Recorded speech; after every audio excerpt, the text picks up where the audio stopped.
चलो ठीक है, आ जाओ क्वेश्चन नंबर 20 पे। अभी ये थोड़ा अलग टाइप का क्वेश्चन है, इसको भी स्टार मार्क कर देना, पहले ही स्टार मार्क कर दो। देखो कैसे सॉल्व किया है, ये कैसे सॉल्व किया है एक बार ट्राई करना। पहले मैं टाइम दूंगी आपको, है ना। अब देखो पूरा आंसर सॉल्व हो गया। ये कहीं तो भी 10th या उसके बाद कभी अगर फॉर्मूला पढ़ा होगा, इसको बोलते हैं क्वाड्रेटिक इक्वेशन। क्वाड्रेटिक इक्वेशन बोलते हैं इसको, उससे ये क्वेश्चन सॉल्व होता है ना। ये वाला फॉर्मूला है ये, वो ऐसा कुछ रहता है ना, कुछ तो नंबर होता है, then a square plus x, x square बोलते हैं, plus something number x plus constant, है ना, कांस्टेंट कांस्टेंट कांस्टेंट, ऐसा कुछ नंबर होता है यहाँ पर, समथिंग नंबर, ऐसा कुछ फॉर्मूला होता है और उसका फिर ये इक्वेशन लगा के सॉल्व करते हैं इसको। ठीक है क्या? चलो ठीक है, देखेंगे वो कैसे करेंगे। कुछ तो नंबर होता है एंड समथिंग, ऐसा कुछ तो सॉल्व किया होगा कभी क्वेश्चन में। अब इसमें वो कुछ दिया नहीं है कैसे सॉल्व किया वगैरह वगैरह, क्वाड्रेटिक इक्वेशन या उसका फॉर्मूला, डायरेक्टली सॉल्व कर दिया। They assume that you know the answer already. चलो एक बार मैं आपको फॉर्मूला वाइज पूरा बता दूंगी, है ना। आई विल प्रूव यू कि उसका फॉर्मूला मैं ऐसे क्यों यूज कर रही हूँ। गूगल पे भी देख लेंगे एक बार, वहां से दिखवा दूंगी। चलो आ जाओ क्वेश्चन पे। ये जब हम लोग टाइप 1, टाइप 2, टाइप 3 जो भी कुछ क्वेश्चंस लिखेंगे, तो उसके अंदर ये डाल देंगे कि ऐसे टाइप का क्वेश्चन भी डिस्कस किया था हमने, क्वाड्रेटिक इक्वेशन वाला। ऐसा एक सिमिलर टाइप का क्वेश्चन है, बट वो ऐसा नहीं है, इट इज थोड़ा सा डिफरेंट। वहां पर ऊपर हमको निकालना है क्या, समथिंग एक्चुअल आवर्स निकालने हैं हमको, एक्चुअल आवर्स, और यहाँ पर उन्होंने बोल दिया रेट निकालना है सिर्फ। तो यहाँ पर फॉर्मूला की जरूरत नहीं है, डायरेक्टली निकल जाता है। तो ये मैं आपको होमवर्क दूंगी फिर। तो पहले ऊपर का एक बार सॉल्व करते हैं, उससे तो इजी है ये इक्वेशन को सॉल्व करना। चलो read the question. Question number 20। In a factory, bonus to workman is paid according to row 1 plan. First thing you need to know the formula of row 1 plan. वो नहीं पता तो, है ना, स्टेप 1 फॉर्मूला ही नहीं पता तो ये क्वेश्चन को सॉल्व करना भूल जाओ। सेकंड, वो जो अभी हमने क्वाड्रेटिक इक्वेशन की बात की ना, क्वाड्रेटिक इक्वेशन की बात की, अगर वो नहीं पता तो इसको भूल जाओ। ये क्वेश्चन आधे बीच में तक ही सॉल्व होगा, उसके आगे सॉल्व नहीं होगा। अच्छा, third thing, if you don't know the basic algebraic equation, basic algebra नहीं पता तो भी ये क्वेश्चन सॉल्व होगा क्या? नहीं होगा। मतलब वो होता है ना, इक्वेशन 1 इक्वेशन 2, फिर इन दोनों को सॉल्व करो और कॉमन आंसर निकाल के वो जो भी आंसर आया है वो यहाँ एक्स के, जिसको एक्स अज्यूम किया है उसमें वैल्यू पुट करके आंसर निकालो। तो अगर वो नहीं पता तो नहीं सॉल्व कर पाएंगे ये वाला क्वेश्चन। तो ध्यान दे दो बहुत अच्छे से, how to solve this question. आधे बीच तक मैं जो है ना नीचे वाला क्वेश्चन जो मैंने बोला अभी आपको कि मैं होमवर्क दे दूंगी, मैं उसको थोड़ा बहुत सॉल्व करूंगी प्लस एक्सप्लेन भी करूंगी, और जो इक्वेशन है वो आप लोगों को खुद ही सॉल्व करना है। Is that okay? Yes ma'am, that's okay. चलो ठीक है, start reading the question. Row 1 plan से सॉल्व करना है बोल रहे हैं, तो फॉर्मूला लिखेंगे हम सबसे पहले। Time allowed for a job is 40 hours and the normal rate of wages is 1.25 per our. क्या बोल दिया? टाइम अलाउड दे दिया हमको, टाइम अलॉटेड जो है वो दे दिया, नॉर्मल वेज रेट दे दिया 1.25 per hour. The factory overhead charges are 50 पैसे per hour for the hours taken. Factory overhead क्या समझ में आता है यहाँ से? अभी तक 3 चीजें डिस्कस करी, फोर्थ एक यहाँ पर लिस्ट में और ऐड कर लेना, कॉस्ट शीट। कॉस्ट शीट ये नहीं पता तो और ही सॉल्व नहीं होगा। फैक्ट्री ओवरहेड की बात करिए तो देखो मटेरियल प्लस जो भी लेबर आएगा, ये वेजेस निकाल के उसका, सॉरी मैं बोल रही हूँ ना, एक बार तो होना ही, मैंने कुछ भी नहीं किया अभी, ये अपने आप ही ऐसा हो गया। चल ठीक है, कोई बात नहीं, आंसर निकाल लेती हूँ, क्वेश्चन निकाल लेती हूँ। कॉस्ट शीट का नॉलेज होना जरूरी है, ठीक है। तो क्या बोल रहे हैं देखो, factory overhead charge at are 50 पैसे per hour for the hours taken, जितने अवर्स टेकन रहेंगे ना उसके 50 पैसे per hour, 0.50। The factory cost of the work order executed by the worker is this much. Factory cost. The cost of material in each case is 100. ठीक है, cost of material कितना है 100. Calculate the hours taken by the workman to complete the work order. अभी हमको क्या बोल रहे हैं, वो क्या निकाल दो बोल रहे हैं, work time taken.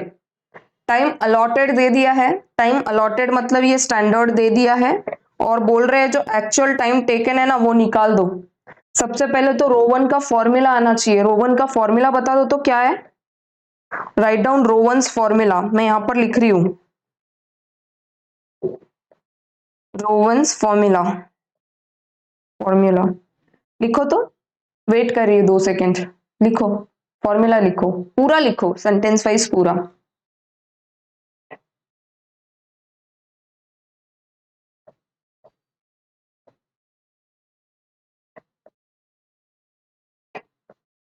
Is that okay? ये क्या होता है स्टेप 1. स्टेप 2 क्या होता है हमारा, बोनस निकालना होता है. बोनस कैसे निकालते हैं हम, standard hours minus actual hours divided by standard hours into actual. Proportionate वाला फॉर्मूला. रो 1 मतलब व्हाट, प्रोपोर्शनेट फॉर्मूला यूज करते हैं. Do you know this? अच्छा, ये आने के बाद क्या करते हैं, ये आने के बाद क्या करते हैं, इसको किससे मल्टीप्लाई करते हैं, यहां से तो आवर्स आ जाएंगे ना, यहाँ से एक्स्ट्रा के जो है ना प्रोपोर्शनेट आवर्स है वो आ जाएंगे ना. देखो standard hours minus actual hours मतलब आवर टाइम सेव्ड आ जाएगा, और उसका प्रोपोर्शनेट. तो हमको इससे और क्या मल्टीप्लाई करना पड़ेगा, रेट से मल्टीप्लाई करना पड़ेगा इनटू रेट पर आवर.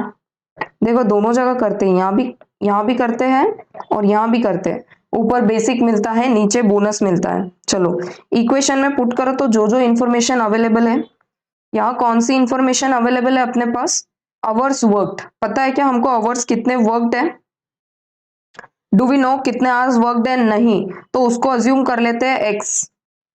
ठीक है, उसको अज्यूम कर लेते हैं एक्स. या तो आंसर में देखो उन्होंने टी अज्यूम किया है, टी. ठीक है, तो हम भी टी ले ले क्या, तो ज्यादा बेटर रहेगा, कोई कंफ्यूजन नहीं रहेगा. या तो एक्स, ठीक है चलो एक्स लेते हैं, अपने हिसाब से करते हैं अपन. आवर्स वर्क नहीं पता, इनटू रेट पर आवर, वो पता है क्या, रेट निकाल दो. पर आवर का पता है क्या, हाँ 1.25 पर आवर, तो लिख दो 1.25. तो इसको मैं शॉर्ट में बोलूं तो मैं ऐसे लिख सकती हूँ क्या, 1.25 एक्स लिख सकती हूँ ना. ऐसा मैथमेटिक्स, ये नॉलेज बहुत जरूरी. अगर ये नहीं पता तो फिर I also can't help you. ये पता है, ये 10th में ही इंसान कर लेता है. और इसीलिए देखो जो भी कोई फाउंडेशन वगैरह एग्जाम होती है तो वहां पर मैथमेटिक्स थोड़ा बहुत बेसिक होता ही है. तो चलो लिखो. मैम बीकॉम में नहीं होता, पर वो बीकॉम है ना इसलिए बीकॉम. अच्छा स्टैंडर्ड आवर्स कितने हैं लिख दो फॉर्मूला के हिसाब से. स्टैंडर्ड आवर्स कितने हैं, 40 है, 40 गिवन है, माइनस एक्चुअल आवर्स है क्या हमारे पास, नहीं, इसलिए हमने उसको एक्स अज्यूम किया, तो लिख दो x divided by standard hours कितने हैं फिर से 40 इनटू एक्चुअल कुछ पता है क्या हमको, नहीं, तो x into rate per our हमको पता है क्या, तो लिख दो रेट पर आवर कितना है 1.25. 1.25. अच्छा अब इसको सॉल्व करो तो एक बार. अगर मैं पूरा एक साथ लिखूं तो मैं ऐसे लिख सकती हूँ 1.25 x plus 40 minus x divided by 40 into x, और इन सब का इंटू 1.25. क्या ऐसे लिख सकती हूँ मैं, हाँ मैम बिल्कुल लिख सकते हो. अब कैसे सॉल्व करेंगे इसको, 1.25. सबसे पहले तो क्या करते हैं देखो, ऐसे करते हैं 1.25x प्लस, वो जो ब्रैकेट ओपन करना है ना तो हमको मल्टीप्लाई करना पड़ेगा. देखो तो पहले मल्टीप्लाई कैसे करेंगे, ये 1.25 इंटू 40 कितना आता है 1.25 इंटू 40 कितना आ गया वो 50. ऐसे ही करते हैं ना, ब्रैकेट ओपन करते हैं तब। ओके, अच्छा क्या है ये 40 माइनस एक्स।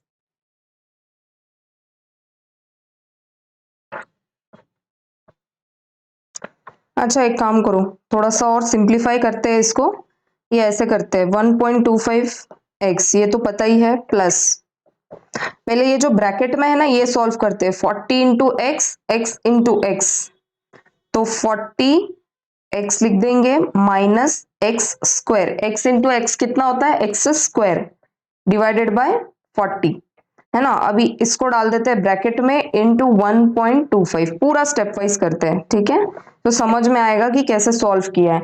यह पता ही होना ही चाहिए, ये मैथमेटिक्स पता होना जरूरी है। वो जो इंटू एक्स है ना वो दोनों का एप्लीकेबल है, जो है ना न्यूमरेटर में है ना, डिनोमिनेटर को नहीं, न्यूमरेटर को, न्यूमरेटर डिनोमिनेटर ये पता होना चाहिए, है ना। तो 40 into x minus x into x कितना होता है x square, divided by denominator को, है ना, इंटू 1, एक्स बाय 1 है वो, तो 40 को कुछ है नहीं, 40 को एक्स मत लगा देना नीचे, ठीक है। और बाहर क्या है 1.25, हम मल्टीप्लाई कर रहे हैं ना रेट पर आर से, ओके। अब और एक बार 1.25 एक्स प्लस कर दो तो 40, ये 40 into this and again x square into this, करो तो 40 इंटू 1.25 कितना होता है वो 50, और x, ये x तो वो लिख दिया minus 1.25 x square divided by 40, divided by 40। अच्छा और कैसे होगा अभी, और कैसे सॉल्व करेंगे इसको। हम्म, थोड़ा सा आराम आराम से सॉल्व करना पड़ेगा, वही मैं बता रही हूँ आपको। क्रॉस मल्टीप्लाई में अगर आप यहाँ पे ऐसे लिखो तो नीचे 1 डाल दो, ऐसे करो तो फिर हम्म, समझ में आती है क्या बात, करो ऐसे, लिख तो दिया, अब सॉल्व करो ना। 1.25 एक्स इंटू 40 कितना आ जाएगा ये, और इनको 1 से करेंगे मल्टीप्लाई, 1 से करेंगे तो कुछ नहीं भी लिखेंगे तो चलेगा, तो यहाँ पर मैं लिखू 50 एक्स अगेन प्लस, अटक गया था स्लाइड, ठीक है, अटक गया था वो इसलिए पॉज किया। 50x, ये 50x प्लस ये 50x minus 1.25 x square, is this okay, ऐसा है वो।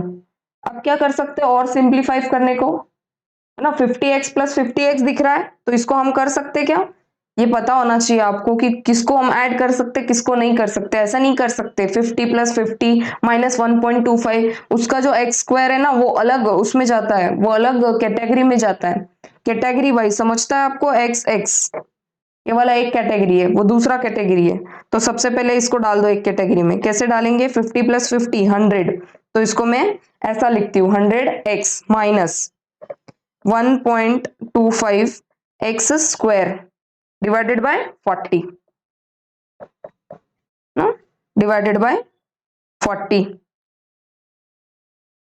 ऐसा है वो, समझ में आती है क्या बात आपको।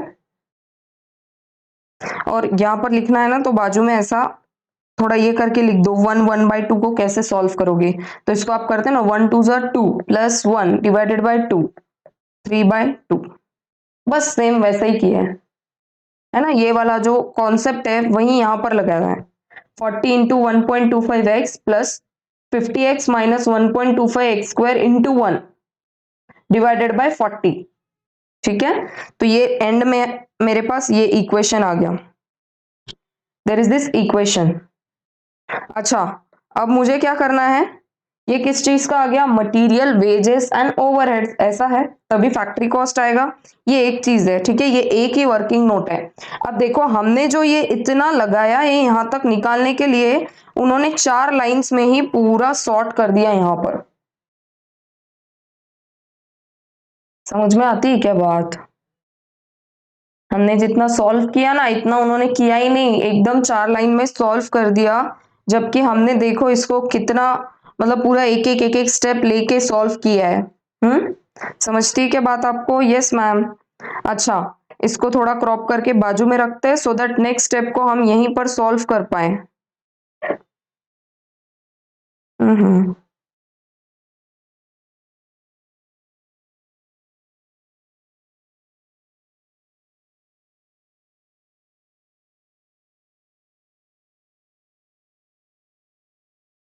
कहाँ पे है ये क्वेश्चन?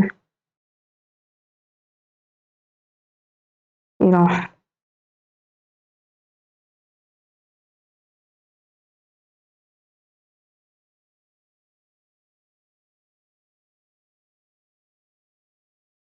हम्म, ठीक है क्या? हाँ, चलो अब नेक्स्ट क्या बोल रहे हैं वो अपने को? सब सारी इंफॉर्मेशन, अरे यार व्हाट इज दिस, बहुत ही एकदम सेंसिटिव है। चलो ठीक है, कोई बात नहीं यार, होता है।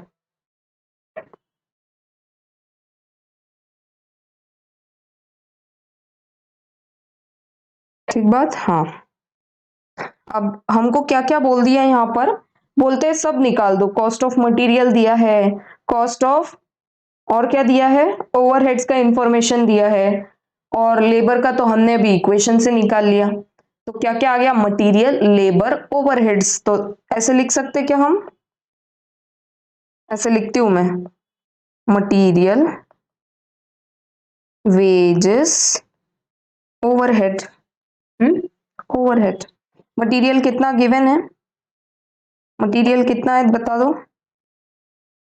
Cost of material in each case is ₹100, लिख दो तो मटेरियल का कॉस्ट 100। नेक्स्ट वेजेस का क्या आ गया? वेजेस का वर्किंग नोट से निकाल दो। कितना निकाल लिया हमने? 100T प्लस, माइनस, प्लस नहीं माइनस, माइनस 1.25 टी, नहीं अपन ने एक्स लिया ना, x square divided by 40, divided by 40। And overheads हमने क्या बोल दिया था? ओवरहेड्स क्या बोला उसने? 50 पैसा of hours worked. Hours worked है क्या हमारे पास? अभी नहीं, तो उसको भी मैं ऐसे लिखना पड़ेगा। पर आवर का रेट जो दे दिया हमको, आवर्स हमने एक्स अज्यूम किए हैं, ऊपर लिख दो यहां पर, we have assumed hours worked as x. Material, wages and overheads, therefore सबका अगर मैं एडिशन करने लगूं तो क्या मैं ऐसे लिख सकती हूँ? 100 प्लस, क्या लिखा है तुमने? 100x स्क्वायर, सॉरी 100x, क्या लिखा? 100x minus 1.25 x square divided by 40 plus 0.5x। और क्या दे दिया? फैक्ट्री कॉस्ट हमको दे दिया क्या? ये देखो, works order, factory cost of works order by the worker is how much? 161.875। Starting में बोलती ना ये क्या है, आपको नहीं समझ में आता, वो हेवी भी लगता। अभी क्या समझ में आ रहा है क्या? फैक्ट्री कॉस्ट, फैक्ट्री कॉस्ट किसको बोलते हैं हम? मटेरियल, वेजेस, प्राइम कॉस्ट आता है, प्राइम कॉस्ट में ओवरहेड्स ऐड करने के बाद क्या आता है? Factory cost. सबका मिला के क्या बोल रहा है वो? कितना है? 161.875। उसमें से मटेरियल का कॉस्ट बोल दिया 100 रुपीज है। वेजेस तो हमने फॉर्मूला वाइज निकाल लिए, किससे? रो वन प्लान से। हम्म, निकाल लिया ना। और ओवरहेड्स का इंफॉर्मेशन दिया है, फैक्ट्री ओवरहेड आर 50 पैसे per hour for the hours taken. Hours taken मतलब आवर्स वर्कड। और हमने x को क्या अज्यूम किया है? Hours work. तो मैं लिख दूं सबका इज इक्वल टू, मिला के बोल दिया उन्होंने कितना है? 161.875। ये टोटल है तीनों का, है ना? तीनों का अगर आप टोटल देखोगे तो आ गया वो 161.875। तो क्या अब इसको इक्वेशन को सॉल्व करना आसान है क्या? Is the solving of equation okay? कैसे करेंगे बता दो जरा, how do we solve this?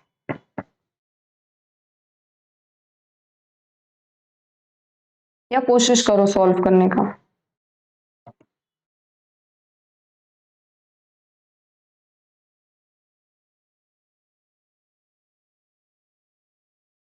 सबको पहले तो एट पार लाना है हमको। हम क्या करेंगे? 100 इंटू 40। ये 40 हमको हटाना है, ये 40 हमको हटाना है, तो हटाना है तो क्या करेंगे, 40 को हमको हटाना है तो डिवीजन में ना एक बार मल्टीप्लाई कर रहा हूं, क्रॉस मल्टीप्लीकेशन से वो हट जाएगा, plus 100x minus 1.25x square divided by 40 into 40, सबको इंटू 40 कर रहे हैं, देखो into 40 plus 0.5x into 40 into 40 is equal to 161.875 into 40, सबको कर दिया एट पार। ठीक है क्या, करो अब सॉल्व।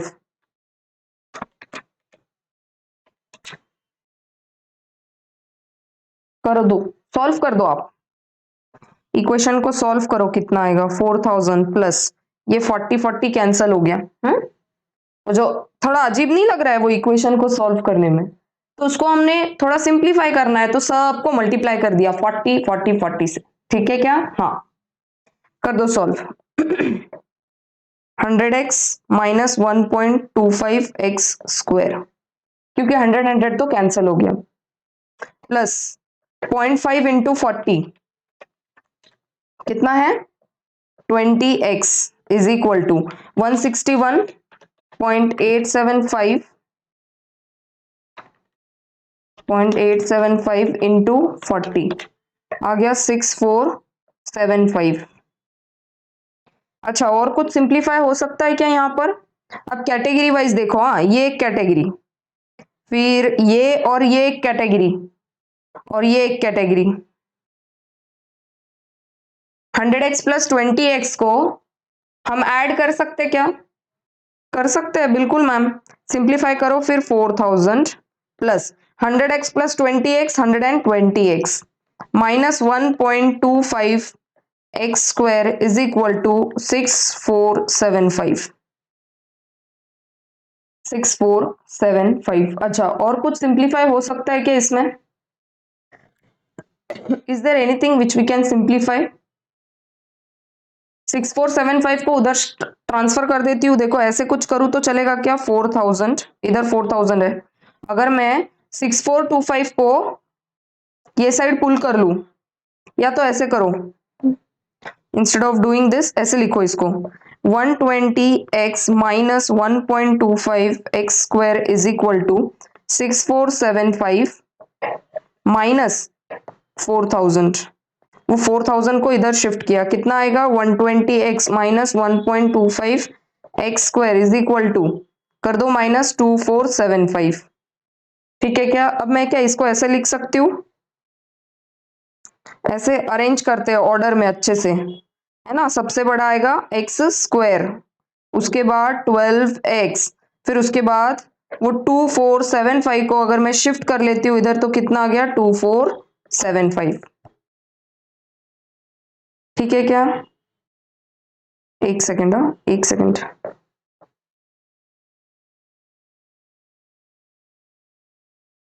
ऐसे लिख देती हूँ 120x माइनस 1.25x स्क्वायर। अच्छा 120x माइनस 1.25x स्क्वायर। अच्छा अब देखो कैसे करेंगे इसको, सबको उधर ट्रांसफर कर दो, नेक्स्ट साइड ये साइड ट्रांसफर कर दो, इसको क्या मैं लिख सकती हूँ प्लस 1.25x स्क्वायर, माइनस था इधर, दिस इज माइनस हियर, तो उधर जाके क्या हो जाएगा वो प्लस, समझ में आती क्या बात, और 120x इधर क्या है प्लस, कुछ साइन नहीं है मतलब ही प्लस है, उधर जाने के बाद वो क्या बन जाएगा माइनस, है ना, अगर इसको मैं उधर ट्रांसफर करूं, ऐसे इधर ट्रांसफर करूं तो हो जाएगा माइनस 120x। समझ में आती है क्या बात, यस मैम आती है। अब क्या कर देना, इसको थोड़ा सा अरेंज करके लिखो ऐसा 120 सॉरी 120 नहीं 1.25x स्क्वायर माइनस, ये ना माइनस 120x, साइन रहता है देखो, हाँ ये स्कूल में अभी आपको पढ़ाया होगा किसका कौन सा साइन है, अब इसका प्लस है इसलिए मैंने स्टार्टिंग में ये प्लस लिखो या नहीं लिखो कोई फर्क नहीं पड़ता, पर माइनस लिखना पड़ता है, ठीक है, minus 120x plus 2475 is equal to, अब ये साइड कुछ बचा क्या नहीं, तो जीरो डाल दो, तो ये एक इक्वेशन है, दिस इज वन इक्वेशन। समझ में आती है क्या बात आपको? This is one equation. अब इसको क्या बोलते हैं? Quadratic equation. बताती हूं मैं आपको क्वाड्रेटिक इक्वेशन कैसा होता है।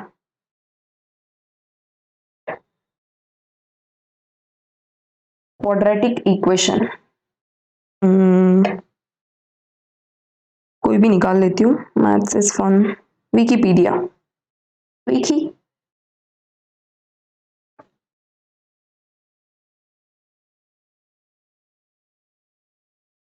एक सेकंड रुक जाओ, अब बता देती हूँ। क्वाड्रेटिक फॉर्मूला दिखता है क्या आपको? माइनस बी प्लस और minus b square minus 4ac upon 2a। Do you see this quadratic equation? देख लो, ये फॉर्मूला है, ध्यान से देख लो एकदम। अभी लिख तो दूंगी मैं भी, पर अभी भी देख लो ध्यान से।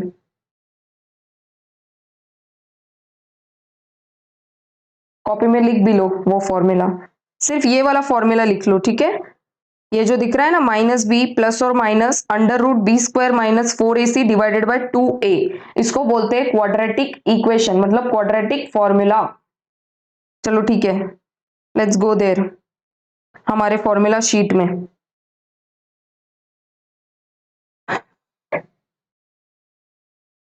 क्वाड्रेटिक फॉर्मूला लिख दो, तो फॉर्मूला लिख दो वो।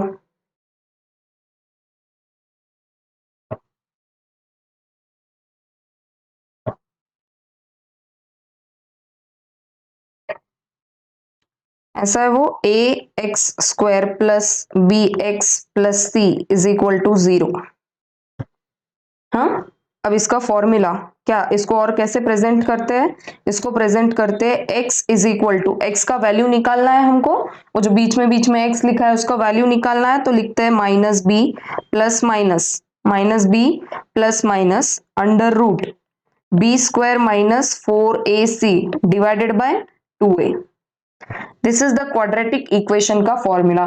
बस इसमें सारे फिगर्स पुट करो एंड गेट द आंसर। अब आपका जो एग्जाम का, ये एग्जाम मतलब मैं बोल रही हूँ जो मॉड्यूल है, उसमें कुछ भी दिया नहीं है, नथिंग गिवन। क्या यूज कर ले, कौन सा फॉर्मूला है, आंसर कैसे निकलेगा? अच्छा बता दो ना कैसे निकलेगा फिर। मैथमेटिक्स अगर आपने पढ़ा होगा स्कूल में, कैसे निकालोगे इसका answer? There is no way, you have to x square है, एक्स है, कैसे निकालोगे एक्स का value? You have to use this formula, ठीक है क्या? और किसी को और कुछ पता है ना तो भाई बता देना, ग्रुप में भी शेयर कर देना कि मैम इसको इस तरीके से भी सॉल्व कर सकते हैं, ठीक है?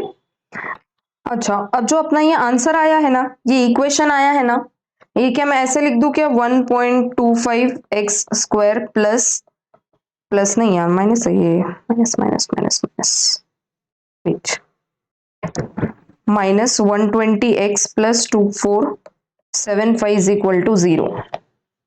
अब देखो ये गंदा लग रहा है क्या इक्वेशन? थोड़ा कैसे गंदा लग रहा है? 1.25 पॉइंट में, मुझे पॉइंट नहीं चाहिए, मैं पॉइंट को रिमूव करना चाहती हूँ। अच्छा एक बार कैलकुलेटर पे करो, 1.25 इंटू 2, 1.25 इंटू 2, 2.5 आ रहा है, फिर भी आंसर पॉइंट में आ रहा है। लिख दो यहाँ पर, देखो हाँ मैं बताती हूँ आपको लॉजिक। इंटू 2 करोगे तो पॉइंट में आ रहा है, इंटू 3 करो एक बार, कितना आ रहा है? 3.75। 1.25 इंटू 4 करो एक बार, कितना आएगा? 4 आता है क्या? अब ये राउंड फिगर आ गया, देखो राउंड फिगर आ गया, इंटू 4 करेंगे तो क्या करो, सबको इंटू 4, सबको इंटू 4 और डिवाइड बाय 4 करो। तो एक बार ऐसे इंटू करेंगे कि डिवाइड करेंगे? अरे इंटू करना पड़ेगा ना, 1.25 इंटू 4, तब जाके वो राउंड फिगर क्या आ रहा है यहाँ पर? 4। समझ में आती है के बात? तो सबको क्या करेंगे, जैसे देखो ऊपर सिंप्लीफाई करने के लिए क्या किया था, सबको 40 इंटू इंटू इंटू इंटू सबको कर दिया इंटू। समझ में आती है क्या बात? हाँ, तो करो फिर यहाँ पर कैसे आएगा आंसर। मैं करती हूँ 1.25 एक्स स्क्वायर इंटू 4, ठीक है, minus 120 x into 4 plus 2475 into 4 is equal to 0 into 4। Into करो या नहीं करो, जीरो से कुछ को भी मल्टीप्लाई कर लो तो जीरो ही आंसर आता है। समझ में आती है के बात? You multiply anything by zero, answer is zero. अच्छा सॉल्व करो तो अब 1.25 एक्स स्क्वायर इंटू 4 कितना आ जाएगा आंसर? कितना आ जाएगा answer? 5x square minus 120x into 4 480x plus 240 है ना 2475 इंटू 4 कितना आ गया वो 9900 इज इक्वल टू 0। अब क्या ये इक्वेशन एकदम ऐसा है a x square plus b x plus c? अब है क्या ये a x square minus b x plus c ऐसा ही है क्या ये? देख लो जो भी प्लस माइनस, क्योंकि यहां पर तो हम लोग प्लस माइनस यूज कर रहे हैं तो मैं ऐसा इक्वेशन लिख रही हूं a x square minus b x plus c. अब ये इक्वेशन में इस इंफॉर्मेशन को पुट करो, हमारा जो फाइनल इक्वेशन बना है ना वो ये है। अब हमको और इसको सिंप्लीफाई करना है, कर सकते क्या? ये जो फाइनल हमारा आया है ना ये इक्वेशन, इसको और सिंप्लीफाई करो तो ऐसे मैं बोल सकती हूँ क्या 5x square divided by 5 minus 480x divided by 5 plus 9900 divided by 5 is equal to 0 divided by 5। जो भी सबको डिवाइड करो तो वो जीरो ही आने वाला है, it will be zero only. ठीक है कर दो तो 5 divided by 5 x square 1x square आएगा तो मैं एक्स स्क्वायर लिख रही हूँ। 480 divided by 5 is how much 96x plus 900 divided by 5 कितना आ गया 1980 इज इक्वल टू 0। कळतं का हो कि आता हे दूसरा फुल एंड फाइनल वाला इक्वेशन है ये एकदम सिंप्लीफाई करके एकदम जो प्योरेस्ट फॉर्म आ गया ना। अब इसको और सिंप्लीफाई कर ही नहीं सकते, अब यहाँ पे होल नंबर चाहिए और इससे ज्यादा और सिंप्लीफाई नहीं हो सकता। सबसे पहले क्या किया, ये खराब इक्वेशन है एकदम 1.25 एक्स स्क्वायर माइनस 1.25 है, वो पॉइंट नहीं चाहिए। वो पॉइंट हटाने के लिए हमने देखा यहाँ पर अगर इंटू 4 करेंगे तो होल नंबर आ जाएगा। इंटू 4 करके यहाँ पे फाइनल है 5 आएगा बाबा, 5 आएगा। ठीक है तो इसलिए हमने क्या कर दिया उसको इंटू 4 कर दिया, तो 1.25 इंटू 4 सबको सारे टर्म्स को इंटू 4 एंड तक। तो हमको और एक इक्वेशन आ गया 5x square minus 480x plus 9900। उसके बाद और उसको सिंप्लीफाई करेंगे जब तक वो प्योरेस्ट ऐसा फॉर्मूला नहीं बन जाता जहां पर अब आगे उसको कट शॉर्ट करना नहीं कर सकते, मतलब कट शॉर्ट करना मुश्किल है आगे। तो इक्वेशन बन गया x square minus 96x plus 1980। हाँ समझ में आती है बात? अब ये वाले इक्वेशन को पुट करो ये वाले फॉर्मूला में, x is equal to minus b मतलब डायरेक्टली मैं लिखती हूँ, फॉर्मूला तो हम एक बार लिख चुके ना ऊपर, ये ऊपर लिख लिया है फॉर्मूला। तो बता दो x इज इक्वल टू कैसे लिखूं मैं, माइनस बी, माइनस मतलब माइनस बाहर लिख देती हूँ माइनस 96, माइनस इंटू माइनस क्या होता है प्लस। ठीक है लिख दो आगे plus minus under root b square, b square मतलब माइनस 96 उसका स्क्वायर माइनस 4 इंटू ए क्या है 1 इंटू सी क्या है 1980 डिवाइडेड बाय 2a, 2a का वैल्यू क्या है 1। सॉल्व करो तो x is equal to minus into minus क्या होता है प्लस, तो यहां पर मैं सिर्फ ऐसे लिखूंगी 96 प्लस माइनस क्यों लिखते हैं, दो वैल्यूज आती है इसकी, एक हायर वैल्यू एक लोअर वैल्यू। तो करो तो 96 का स्क्वायर कितना आता है 9216 माइनस 4 इंटू 1 इंटू 1980 कितना आएगा वो 7920 डिवाइडेड बाय 2। करो और सिंप्लीफाई डाल दो 9216 माइनस 7920 कितना आ गया 1296, ऐसे लिखो 1296 डिवाइडेड बाय 2।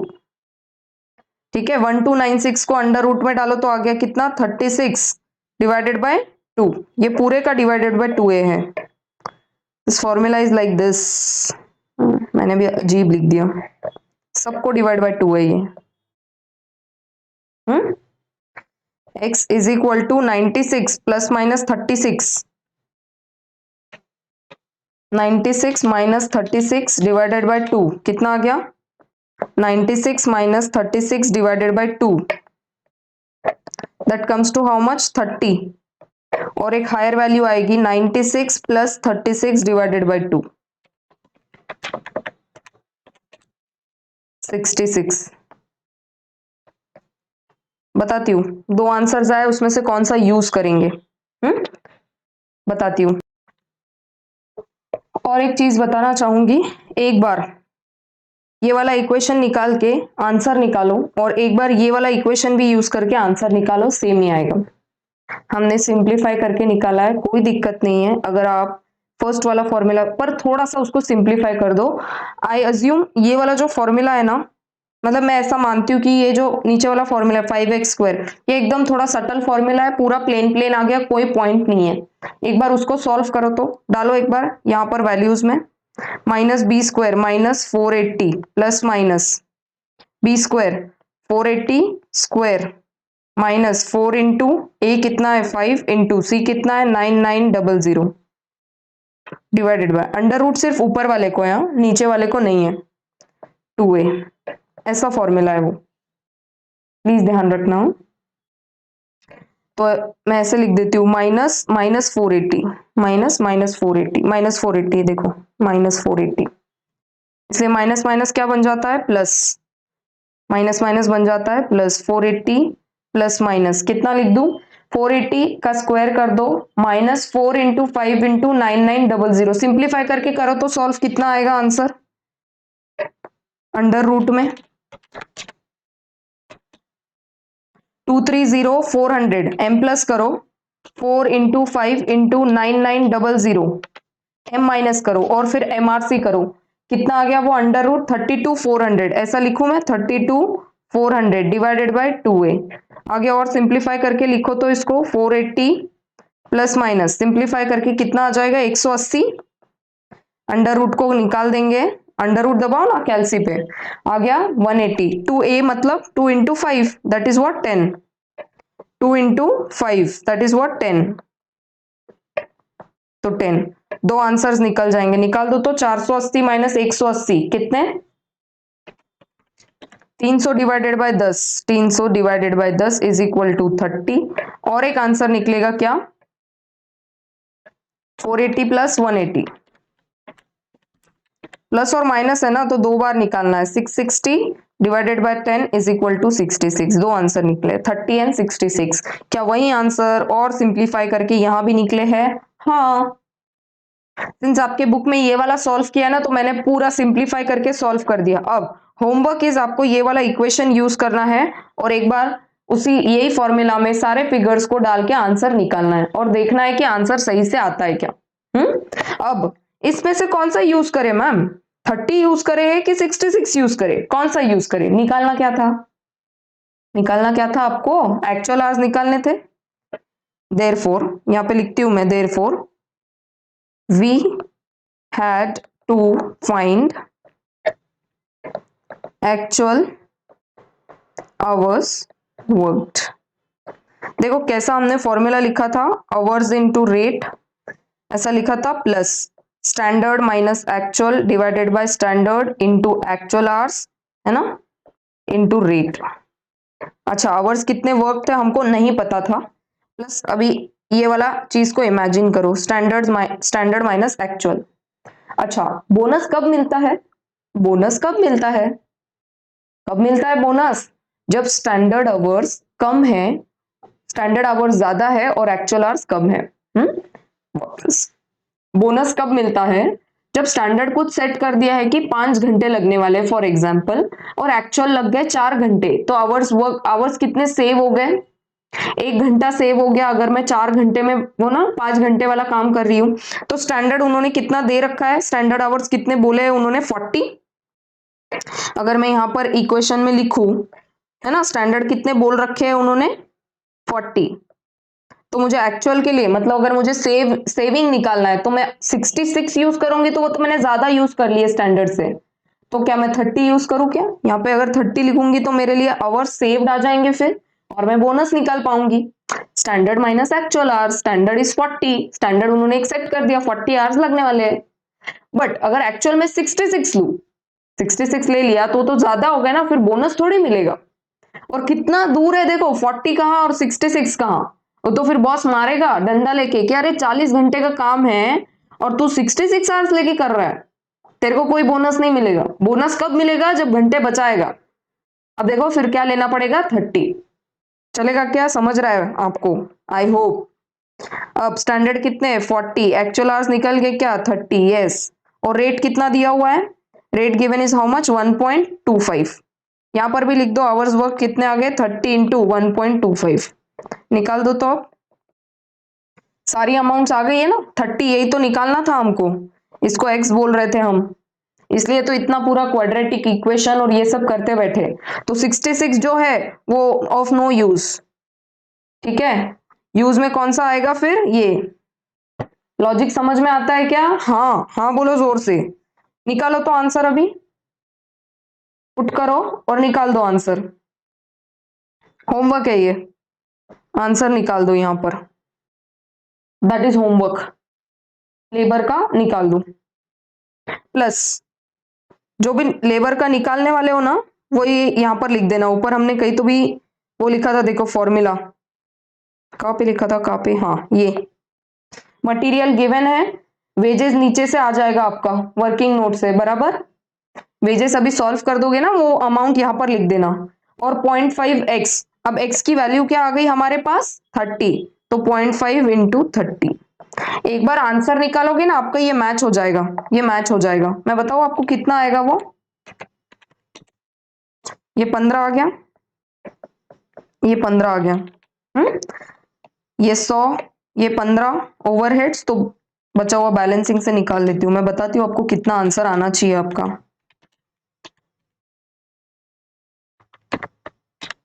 इसका आंसर आना चाहिए आपका वेजेस का 46.875। ये आंसर आना चाहिए आपका, जो वेजेस निकालोगे ना अभी, उसका आंसर आना चाहिए 46.875। तीनों का टोटल करो तो 100 प्लस 46.875 प्लस 15, सबका टोटल करोगे तो वो आ जाएगा कितना, 161.875। करेक्ट है क्या? अभी मैं टाइम देती हूँ, देखो अपना कितना बड़ा सॉल्व हुआ है आंसर, है ना, इट्स ह्यूज, पूरा एक्सप्लेनेशन के साथ। ये सब भी उसी का पार्ट है। अभी उन्होंने देखो कैसे सॉल्व किया है इसको, हमको कितना टाइम लग गया, इट्स ऑलमोस्ट 1 आवर। अब देखो कैसे सॉल्व किया है, यहां से समझ में आता है तो प्लीज अडॉप्ट दिस। मैथमेटिक्स का बहुत गहरा नॉलेज चाहिए, प्लीज वो ध्यान रखो आप, ओके। फिर उसके बाद मटेरियल्स, वेजेस, ये सारा सिंप्लीफाइड। अब देखो अगर इसको हम थोड़ा सिंप्लीफाई नहीं भी करते तो चलता, आंसर आ जाएगा। बट देन सिंस यहाँ पर ऐसा दिया है तो बाद में फिर क्वेरी आ जाती है, मैम ये कैसा यूज कर लिया इन्होंने, ये सिंप्लीफाइड वर्जन, और ये कैसे आया, है ना, 5t² माइनस, तो उसको उन्होंने क्या किया है, मल्टीप्लाई बाय 4 किया है। 1.25 को मल्टीप्लाई बाय 4 किया है, सभी टर्म्स को मल्टीप्लाई बाय 4 किया है। क्यों? क्योंकि वो 1.25 राउंड ऑफ हो जाएगा फिर, इंटू 4 करेंगे तो 3 पे नहीं होगा, 2 पे नहीं होगा, इंटू 2 करेंगे तो भी नहीं होगा, इंटू 3 करेंगे तो भी नहीं होगा, इंटू 4 करेंगे तभी होगा। ये सारे टर्म को उन्होंने इंटू 4 किया है। और फिर और सिंप्लीफाई करने के लिए देखो ये 5 है ना, इसको हटाने के लिए सबको उन्होंने क्या कर दिया, 5 से डिवाइड कर दिया। और होता भी है, आपको पता है कि देखो जहां पर भी एंड में 0 आता है या 5 आता है तो that number is divisible by 5 and 10, ठीक है क्या? हाँ, 5 से तो डिविजिबल है, और जहां पर एंड में 0 आ गया ना वो 10 से डिविजिबल होता है। और जहां पर एंड में 0 आता है या 5 आता है ना, ऐसा कुछ होता है तो दैट इज डिविजिबल बाय 5। तो सारे टर्म्स में देखो आप अगर डिवाइडेड बाय 5 करेंगे, है ना, 96, वो क्या है, 480 divided by 5, 9900 divided by 5 and 5 divided by 5, सबको क्या किया, डिवाइड बाय 5 किया है। तो सिंप्लीफाई करके वर्जन आ गया ये। तो अगर मैं इन शॉर्ट बोलूं तो ये यहां पर नहीं किया है मल्टीप्लाई, ये यहां पर किया है, इसको किया है उन्होंने, नहीं इसको नहीं, ये जो है ना इसको किया है इंटू 4, सबको इंटू 4, अच्छे से, और कंफ्यूजन नहीं होना चाहिए। इनटू सबको इनटू 4 ये वाले इक्वेशन को, और ये वाले इक्वेशन को क्या किया है, सबको डिवाइडेड बाय 5, तब जाके ये सिंप्लीफाइड ये आ गया है। वरना अगर ये नहीं भी करोगे तो मैंने यहाँ पर प्रूव आपको करा दिया है कि दोनों से ही आंसर आ जाएगा आपका, है ना। ये देखो यहाँ पर हमने जो यूज किया ये ब्लू कलर में, वो तो हमने कौन सा वाला फॉर्मूला यूज कर लिया, वो जो 5 वाला आया ना एकदम सिंप्लीफाई, जहां पे कांस्टेंट नंबर एकदम राउंड ऑफ होके आ गए, वो वाला यूज करके भी हमारा आंसर सेम ही आ रहा है, 3066। और नीचे वाला जो पिंक में लिखा है ये क्या है, पिंक में लिखा है ये क्या है, एक सेकेंड रुको, इसको थोड़ा छोटा करती हूँ।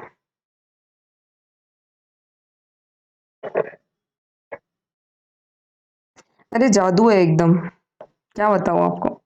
चलो, इसमें क्या आया है, इस वाले चीज में ये वाला हमने एकदम सिंप्लीफाइड वाला फॉर्मूला यूज किया, जहां पर वो आ गया ना एकदम t² -96, वो वाला फॉर्मूला यूज कर लिया पिंक पेन में। दोनों से ही आंसर सेम आ रहा है, मैं बस वो प्रूव करवा रही थी, ठीक है। ऐसा जरूरी नहीं है आप सिंप्लीफाई करो, दिमाग चल गया तो कर लो सिंप्लीफाई। सिंस आपके आंसर बुक में वो सिंप्लीफाई करके सॉल्व किया है, तो मैंने भी एक बार सिंप्लीफाई कर दिया। अब देखो उन्होंने एकदम शॉर्ट में यहाँ पर आपका आंसर निकाल लिया, कहाँ पर, ये यहाँ पर।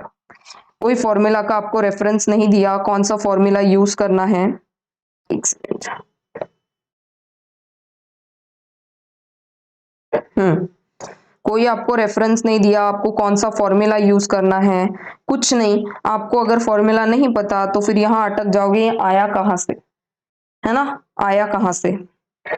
तो चलो ठीक है, ये आ गया। और यहाँ पर भी उन्होंने नोट दे दिया, t=30 hours, because actual time should not be more than standard time, should not be more than standard time.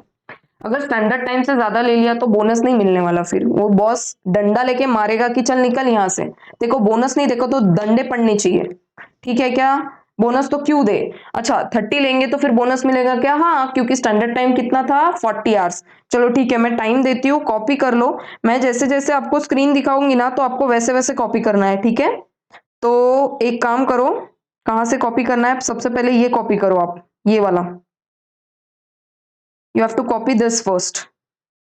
समझ में आती है क्या बात, पहले ये वाला कॉपी करो, उसके बाद में दूसरा कॉपी करने देती हूँ, रोवंस फॉर्मूला, ठीक है। आई जूम द स्क्रीन।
बाजू में लिख दिया है, ठीक है, एकदम वहां पर देख लो ग्रीन पेन से लिखा है रेफर ब्लू मार्क, मतलब ब्लू में जो लिखा है वो वाला इक्वेशन यूज करके बनाया है आंसर, सेम ही आया है आंसर, ठीक है।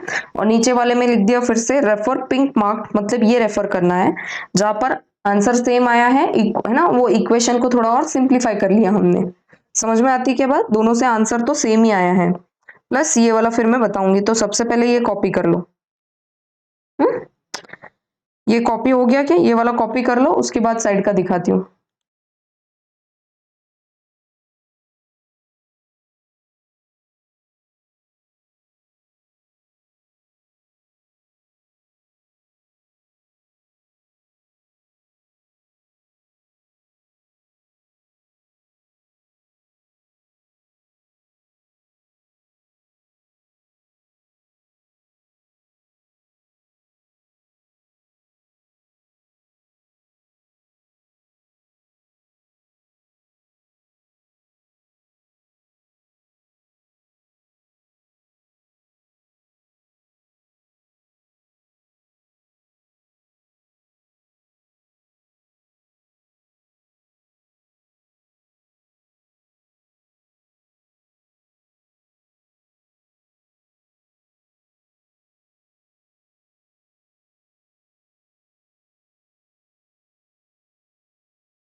सॉल्व कर लेना, आंसर आ जाएगा 46.875, यहां पर भी मैंने बता दिया था आपको, ठीक है। मटेरियल लेबर ओवरहेड तीनों का मिला के 161.875। अच्छा, इसी टर्म्स पे है क्वेश्चन नंबर 22, कर पाओगे क्या सॉल्व? और ये देना है अकॉर्डिंग टू हेल्सले सिस्टम। किसका है? शिवा। शिवा को देना है हेल्सले से और विष्णु को देना है रोवन से। दो फॉर्मूला यूज करने हैं आपके, दो इक्वेशन बनेंगे, equation number 1 and equation number 2, दोनों के, शिवा का एक और एक विष्णु का। फिर दोनों का इक्वेशन यूज करके आपको रेट निकालना है, ठीक है। आर का वैल्यू आएगा, आर का वैल्यू आने के बाद कोई भी एक इक्वेशन में आर का वैल्यू पुट करो, आपको आ जाएगा एम का वैल्यू, फिर निकाल दो पूरा, आर और एम का पूरा वैल्यू डालोगे ना आप, एम कहाँ कहाँ यूज हो रहा है, एम 5000। अच्छा ठीक है, यहाँ पर आप पहले आर तो यूज करो, ये देखो 20 यूज किया है, ये 20, ठीक है क्या, तो यहाँ से आ गया वेजेस। एम क्या है? मटेरियल कॉस्ट, मटेरियल दोनों का सेम रहेगा, ये देखो फिर लेबर ऊपर से सॉल्व कर लिया, और ओवरहेड कुछ तो इन्फॉर्मेशन दी है, कुछ भी नहीं है क्वेश्चन में इस, ठीक है। दोनों का इन्फॉर्मेशन दिया होगा, स्टैंडर्ड एंड एक्चुअल का इन्फॉर्मेशन दिया होगा, कुछ रेट दिया नहीं है यहाँ पर। क्या नहीं दिया है? रेट। चलो पढ़ो तो एक बार question, read the question once. इसके ऊपर का क्वेश्चन हम लोग सॉल्व कर चुके क्या? 21st क्वेश्चन हम कर लिए क्या? नहीं, वो करना है। तो मैं बस बोल रही हूँ कि 22 जो रहेगा ना, एक बार ट्राई करो। ट्राई करना है आपको।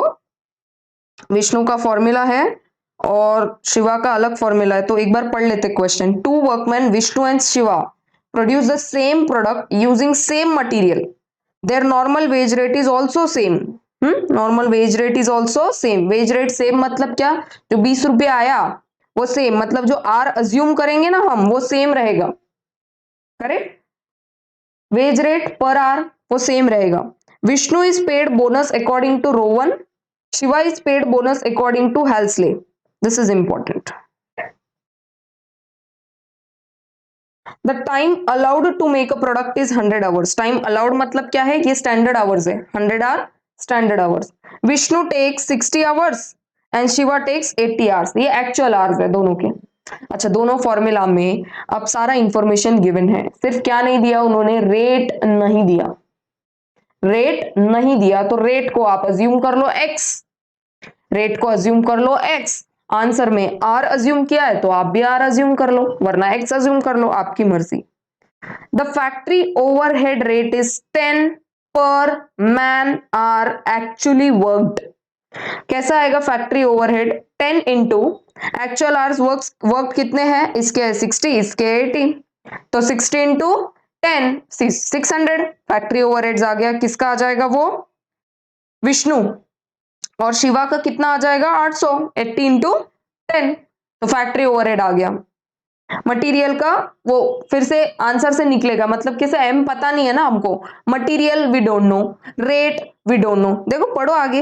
The factory overhead rate is 10 per man hour actually worked. The factory cost for the product for Vishnu is 7280 and Shiva is 7600। ये टोटल दे दिया। मतलब ये कैसे दिया है मैं बताऊं क्या आपको? देखो, मटेरियल प्लस वेजेस, ये आ जाता है prime cost.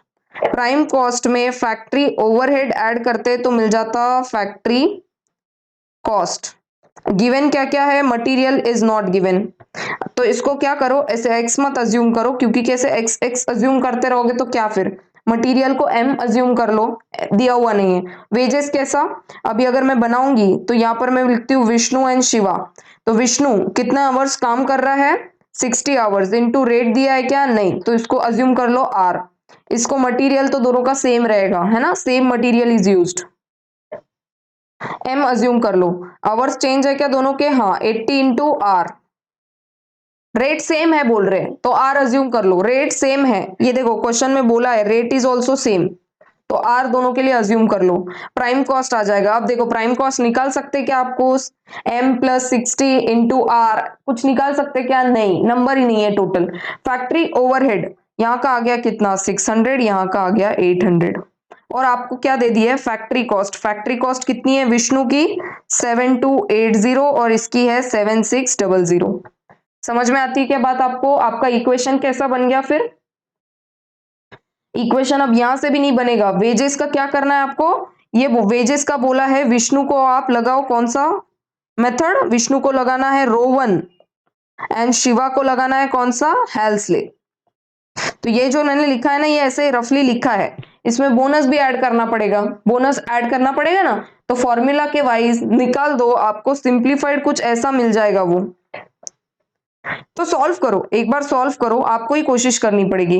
This is comparatively easy question than question number 20 में वो पूरा क्वाड्रेटिक वगैरह वगैरह था, क्योंकि उसमें एक्चुअल आर्स नहीं दिए थे। इसमें सब गिवन है, आर निकालना है, और इसमें ये वाला जो हम साइमल्टेनियस इक्वेशन यूज करते हैं वो इक्वेशन से सॉल्व करना है। कैसे सॉल्व करेंगे? शिवा एंड विष्णु दोनों का एक एक इक्वेशन आएगा, दोनों को इक्वेशन को आप सॉल्व करोगे तो आपका एक वैल्यू आ जाएगा, कोई भी आर का वैल्यू आ जाएगा। फिर जो आर का वैल्यू आया है उसको कोई एक फॉर्मूला में पुट कर लो, आर का वैल्यू कोई भी दोनों में से एक, कोई भी फॉर्मूला में आर का वैल्यू पुट कर लो, अपने आप एम का वैल्यू आ जाएगा आपको। Material is same for both, तो फिर लिख दो मटीरियल दोनों केस में सेम सेम, जैसे आंसर में यहां पर आया है 5000 5000। वेजेस आंसर जब निकाल दोगे आप तो वेजेस अपने आप आ जाएगा, आर की वैल्यू पता है, एम की वैल्यू पता है।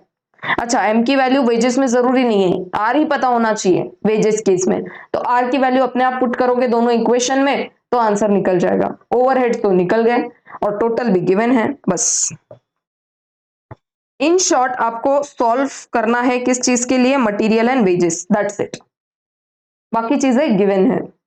समझ में आती है क्या बात आपको? हाँ हाँ बोलो जोर से, कोई चॉइस नहीं आपके पास। देखो material, labour, overhead, factory cost ये गिवन है, ये गिवन है ना, डायरेक्टली नहीं गिवन है बट आवर्स गिवन है और रेट पर आर गिवन है, तो वहां से फैक्ट्री ओवरहेड आ जाएगा। You have to solve for this both.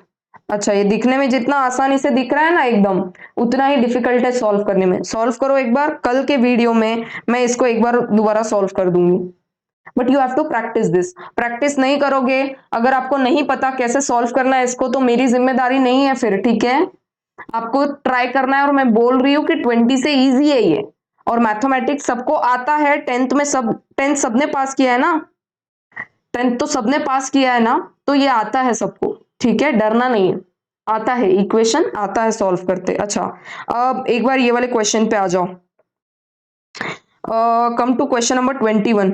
अच्छा, इधर बहुत सारा कुछ हो गया यार लिख के, ये मैं उधर साइड शिफ्ट करना ही पड़ेगा, there is no other choice, क्योंकि मुझे स्पेस चाहिए यहाँ पर। आप तो लिख चुके ना ये, इसको साइड में भी कर दूं तो क्या प्रॉब्लम है फिर? ठीक है, हाँ, स्पेस बन गई, स्पेस।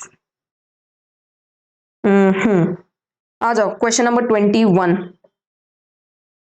थोड़ा बहुत थियोरी भी डिस्कस करने वाले हैं, ठीक है, तो काफी लंबा होने वाला है वीडियो, तो अगर आपको ऐसा लगता है कि आपको ब्रेक चाहिए तो प्लीज थोड़ा ब्रेक ले लो, ठीक है, क्योंकि ये वीडियो मेरे को थोड़ा बड़ा रहेगा, तो आप, मेरे पास चॉइस नहीं है, क्योंकि we have to finish this topic fast and we have to move ahead to what, overheads.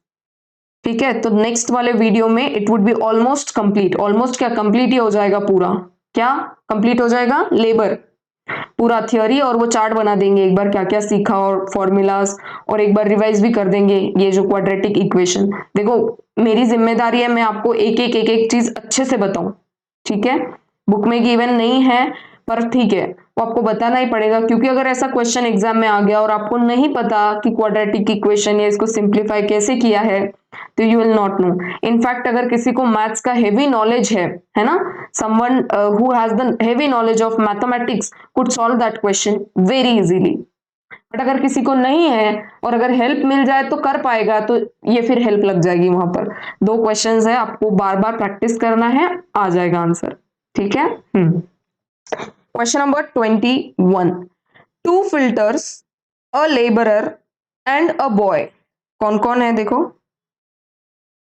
दो फिल्टर्स है, मतलब इनको मैं नोटेशन दे रही हूं क्या, F1 F2, F1 F2, फिर एक लेबरर है, एक लेबरर है और एक बॉय है, तो ऐसे चार लोग हैं। ये देखो F1 F2 labourer boy, total चार लोग हैं ऐसे, ठीक है क्या? हाँ, next, undertake a job on a piece rate basis for 1920, ठीक है क्या? टोटल है वो, सबका मिला के ये टोटल है। The time spend by each of them is 220 ordinary working hours, सब ने इतने घंटे काम किया है, 220 220 220 220, सब ने इक्वल काम किया है, देखो 220 220, एक सेकंड, 220 220, ठीक है क्या? अब दोनों में इधर भी सेम ही रेट लिख दिया, देखो जो यहां लिखा वो यहां लिखा, क्योंकि F1 F2 दोनों सेम काम कर रहे हैं। The rates of the pay on time basis are 1.50 per hour for each of the two filters, 1.2 per hour, 1.50 per hour for each of the two filters, मतलब उसका रेट पर आवर क्या है, 1.5, तो हमको आवर्स पता है और rate पता है, आवर्स पता है, रेट पता है। अब इसका अगर F1 का 330 आ गया तो F2 में भी मैं 330 ही लिख देती हूँ, फिर से लिखना है तो लिख दो यहाँ पर बाजू में, नो प्रॉब्लम, 220 इंटू 1.5 लिख दो, नो प्रॉब्लम। अच्छा next, 1 per hour for laborer, 1 per hour for laborer, 1 per hour for laborer. Labourer के आवर्स कितने हैं 220, पर आवर रेट कितना दिया है 1, तो कर दो 220 इंटू 1, तो आ गया 220 अगेन. देन 0.50 पर आवर फॉर अ बॉय, 0.50 पर आवर फॉर बॉय. आवर्स कितने हैं फिर से 220, सबने इक्वल काम किया है 220 घंटे, बट सबका रेट अलग है. बॉय को कितना देना है 0.50 पर आवर, तो देखो मल्टीप्लाई कर दिया 0.50 से. तो ये वाली सारी इंफॉर्मेशन रेडी थी, तो इसका आंसर आ गया कितना 330, इसका आ गया 330, इसका आ गया 220, इसका आ गया 110. सबका एडिशन करो 330 प्लस 330 प्लस 220 प्लस 110, तो कितना आ जाएगा टोटल 990. 990. अच्छा नेक्स्ट, उन्होंने ये भी दे दिया कि जो ये सब लोग काम कर रहे हैं ना, ये इस रेट बेसिस पर काम कर रहे हैं और सबका टोटल कितना है 1290.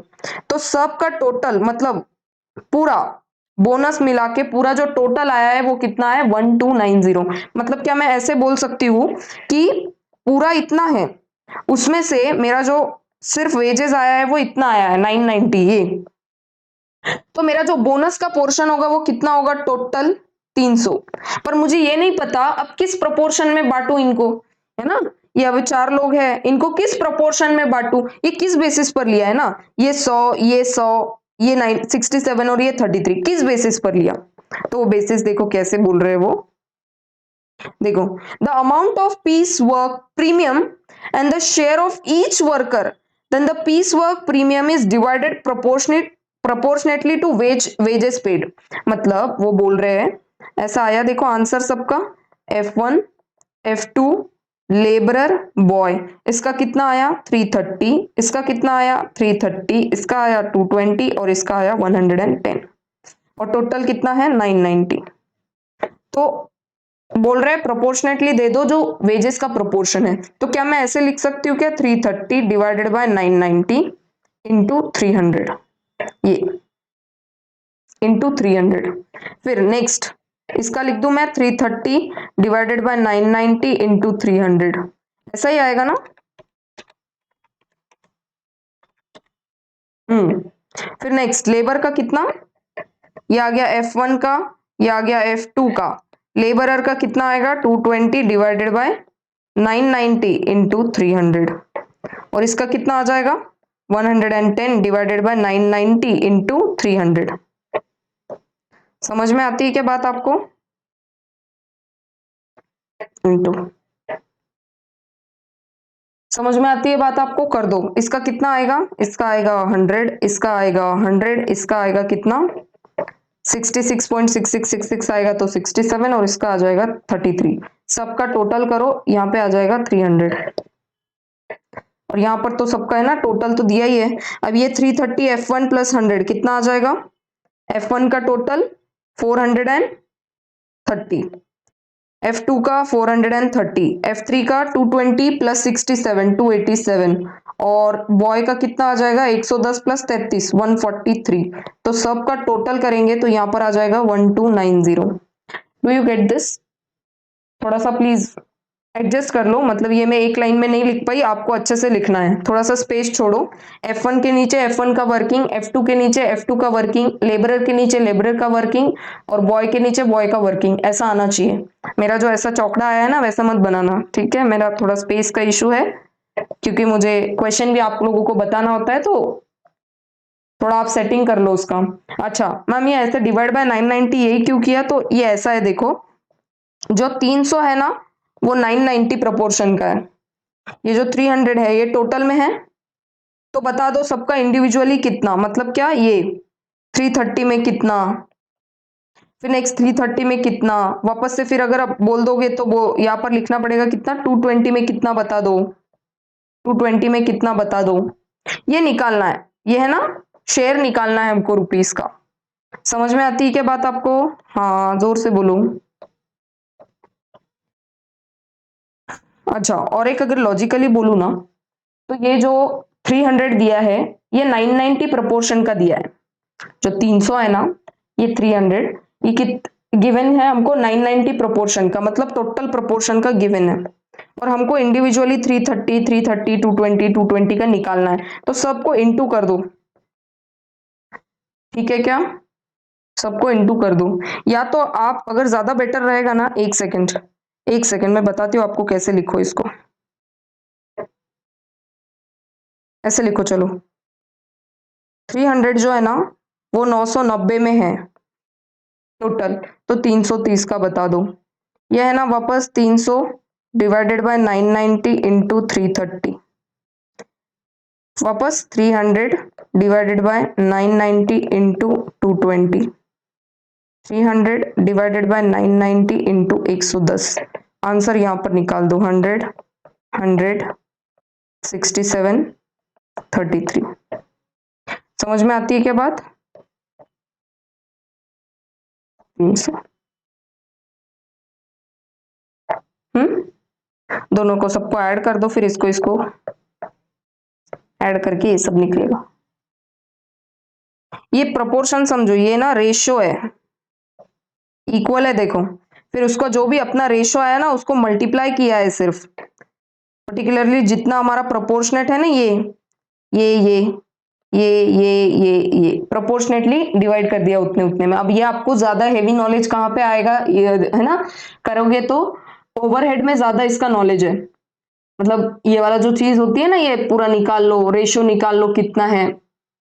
ठीक है, तो इस रेशियो निकालोगे तो रेशियो क्या आएगा, 33:33:22:11। किया कुछ नहीं है, 0 0 हटा दिया है, but why to do all that, इतना रेशियो निकालो, वो पूरा ना दिमाग पूरा खराब होता है। कुछ नहीं, डायरेक्टली ऐसे सॉल्व कर दो। कैलकुलेटर अलाउड है ना, तो कैलकुलेटर से जल्दी आंसर आ जाएगा आपका। समझ में आती है बात? अच्छा, कॉपी करना है इसमें से कुछ तो कर लो कॉपी, कुछ नया सॉल्व नहीं किया है, सारी चीजें पूरी, ये फर्स्ट वाला तो पूरा गिवन है, basic wages all information is given. Solve क्या करना है, सिर्फ बोनस का, तो चलो कर दो फिर। ये पूरा लिखना, जहां पर 330 वगैरह लिखा है ना तो पूरा लिखो, क्या 220 इंटू कितना कितना किसका किसका बोला है वो सब लिख दो। तो मैं आपको क्या करती हूँ ना, ये दोनों एक साथ बताती हूँ ऐसे, सो दैट आपको कोई कंफ्यूजन ना रहे। ठीक है, आई जूम द स्क्रीन।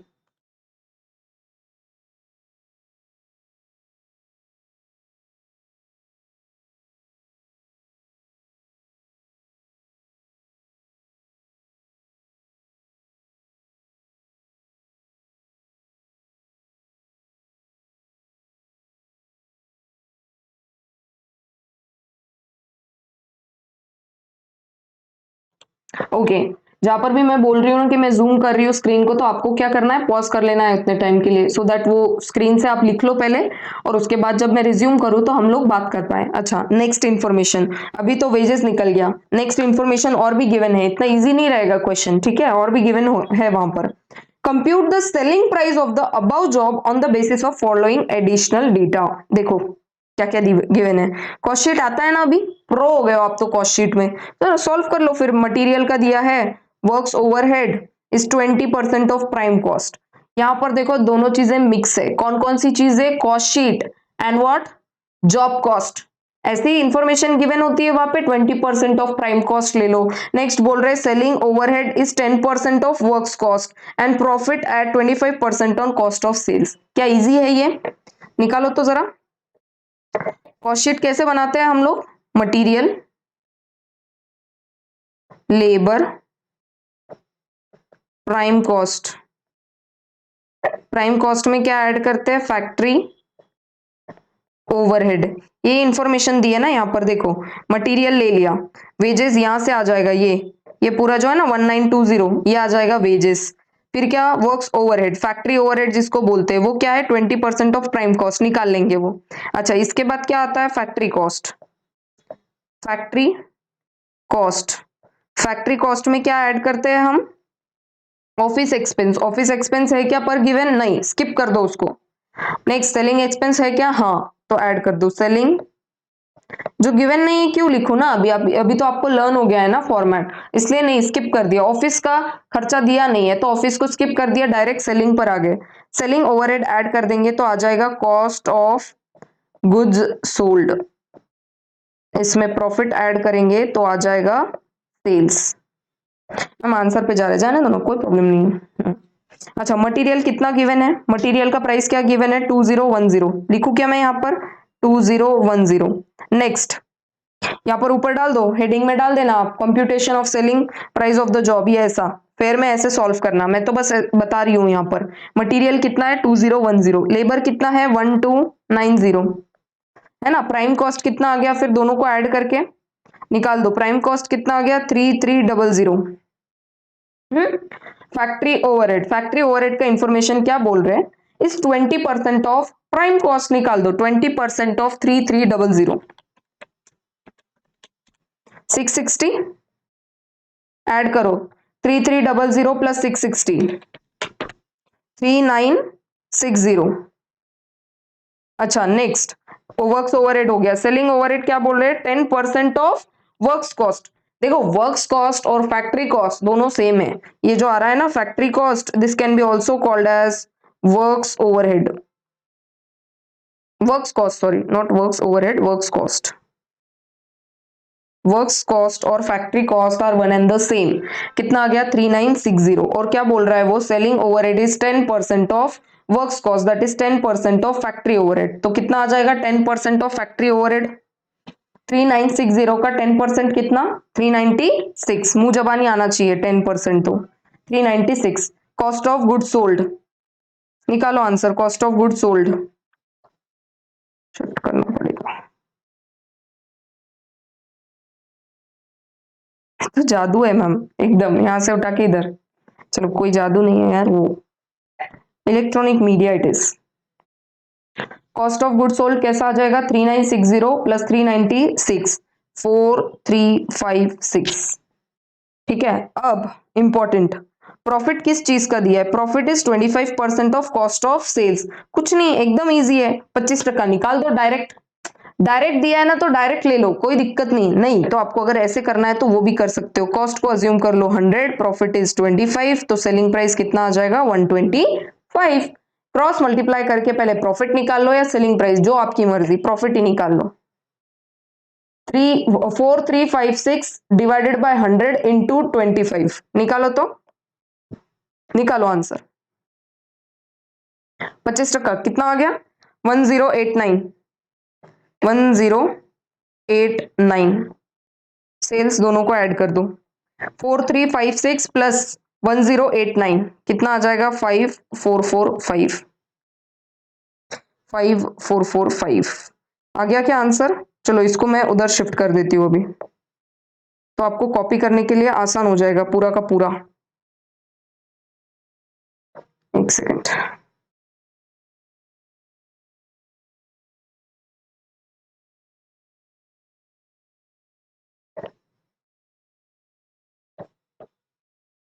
इसके प्रीवियस वाला वर्किंग कॉपी कर लिया ना आपने, तो यही आपको कॉपी करना है, ऊपर सिर्फ हेडिंग डाल दो, क्या हेडिंग डालना है, computation of selling price of job, तो यहां पर सिर्फ वो डाल दो, कंप्यूटेशन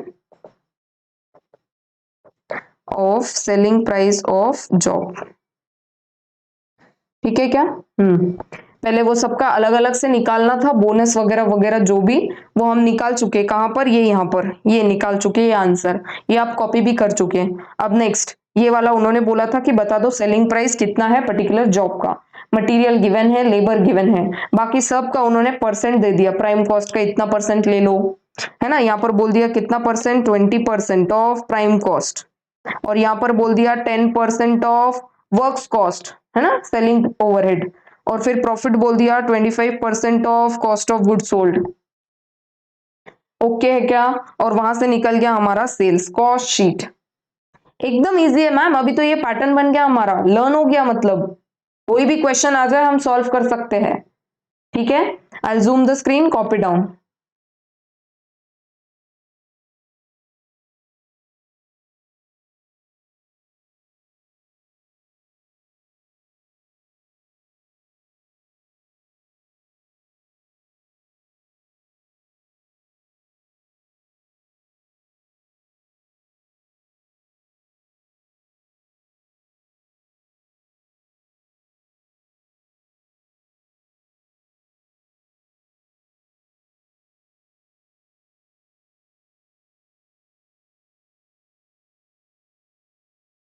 अच्छा, अब कुछ चीजें मैं आपको होमवर्क दे रही हूँ, ठीक है, आपको पढ़ना है खुद से। समझ में आती है क्या बात? इजी है, कुछ भी नया नहीं है उसमें, तो आपको खुद से पढ़ना है, प्लीज आप पढ़ना और उसका चार्ट भी बनाना। अभी देखो यहाँ पर बोल रहे हैं कि बता दो मेजरमेंट ऑफ एम्प्लॉय कॉस्ट, उसके क्या क्या इंक्लूजन होते हैं और एक्सक्लूजन होते हैं, क्या इंक्लूड करेंगे क्या एक्सक्लूड करेंगे। तो इंक्लूड क्या क्या करेंगे, any payment made in cash और काइंड, ये पढ़ना है आपको, जो मैं अंडरलाइन कर ली हूँ एटलीस्ट अंडरलाइन कर लो, सो दैट आराम से घर पे एक बार अच्छे से पढ़ना है, ठीक है। अच्छा, gross payment including all allowances including all benefits, सब ऐड करेंगे उसमें, जो भी बेनिफिट्स क्या क्या होता है, bonus, ex gratia, sharing of surplus, remuneration payable to managerial person including executive directors and other officials. But देखो एक्सक्लूड क्या करते हैं यहाँ पर, मैं बताती हूँ आपको, एक सेकेंड। ये देखो एक्सक्लूड करते हैं remuneration payable to non executive director. Law पढ़ेंगे ना आप, लॉ, उसमें कंपनी अकाउंट्स ऐसा कुछ है, मतलब ठीक है, नहीं पढ़ा है तो let's not confuse, but then अगर पढ़ रहे हो और शुरू कर दिया तो ऐसे कुछ होते हैं, executive directors, non executive directors. तो जो एग्जीक्यूटिव डायरेक्टर्स को पे कर रहे हैं उसको इंक्लूड करेंगे, और जो नॉन एग्जीक्यूटिव डायरेक्टर को पे कर रहे हैं वो एक्सक्लूड करेंगे, ठीक है क्या। Any amount of amortization arising out of voluntary retirement, retirement होने पे जो पेमेंट मिल रहा है, रिट्रेंचमेंट, टर्मिनेशन एक्सेट्रा, वो आएगा इंक्लूजन। इंक्लूजन किसमें, for purpose of measuring employ cost, ये किसका काम होगा, एम्प्लॉय कॉस्ट को मेजर करना, जो कॉस्ट डिपार्टमेंट में बंदा बैठा है ना, उसको ये सारा हिसाब लगाना है किसको कितना पे किया, तो वो सब ये ऐड करेगा, ग्रॉस पेमेंट, कैश में जो पे किया है ना, या काइंड में, काइंड में मतलब, काइंड में मतलब कुछ ऐसा क्या ईसॉप वगैरह देते ना, वो सब, वो सारी चीजें, कैश और काइंड, या तो उसको कार ही गिफ्ट कर दी, कैश के बदले कार दे दी उसको, तो वो गया in kind.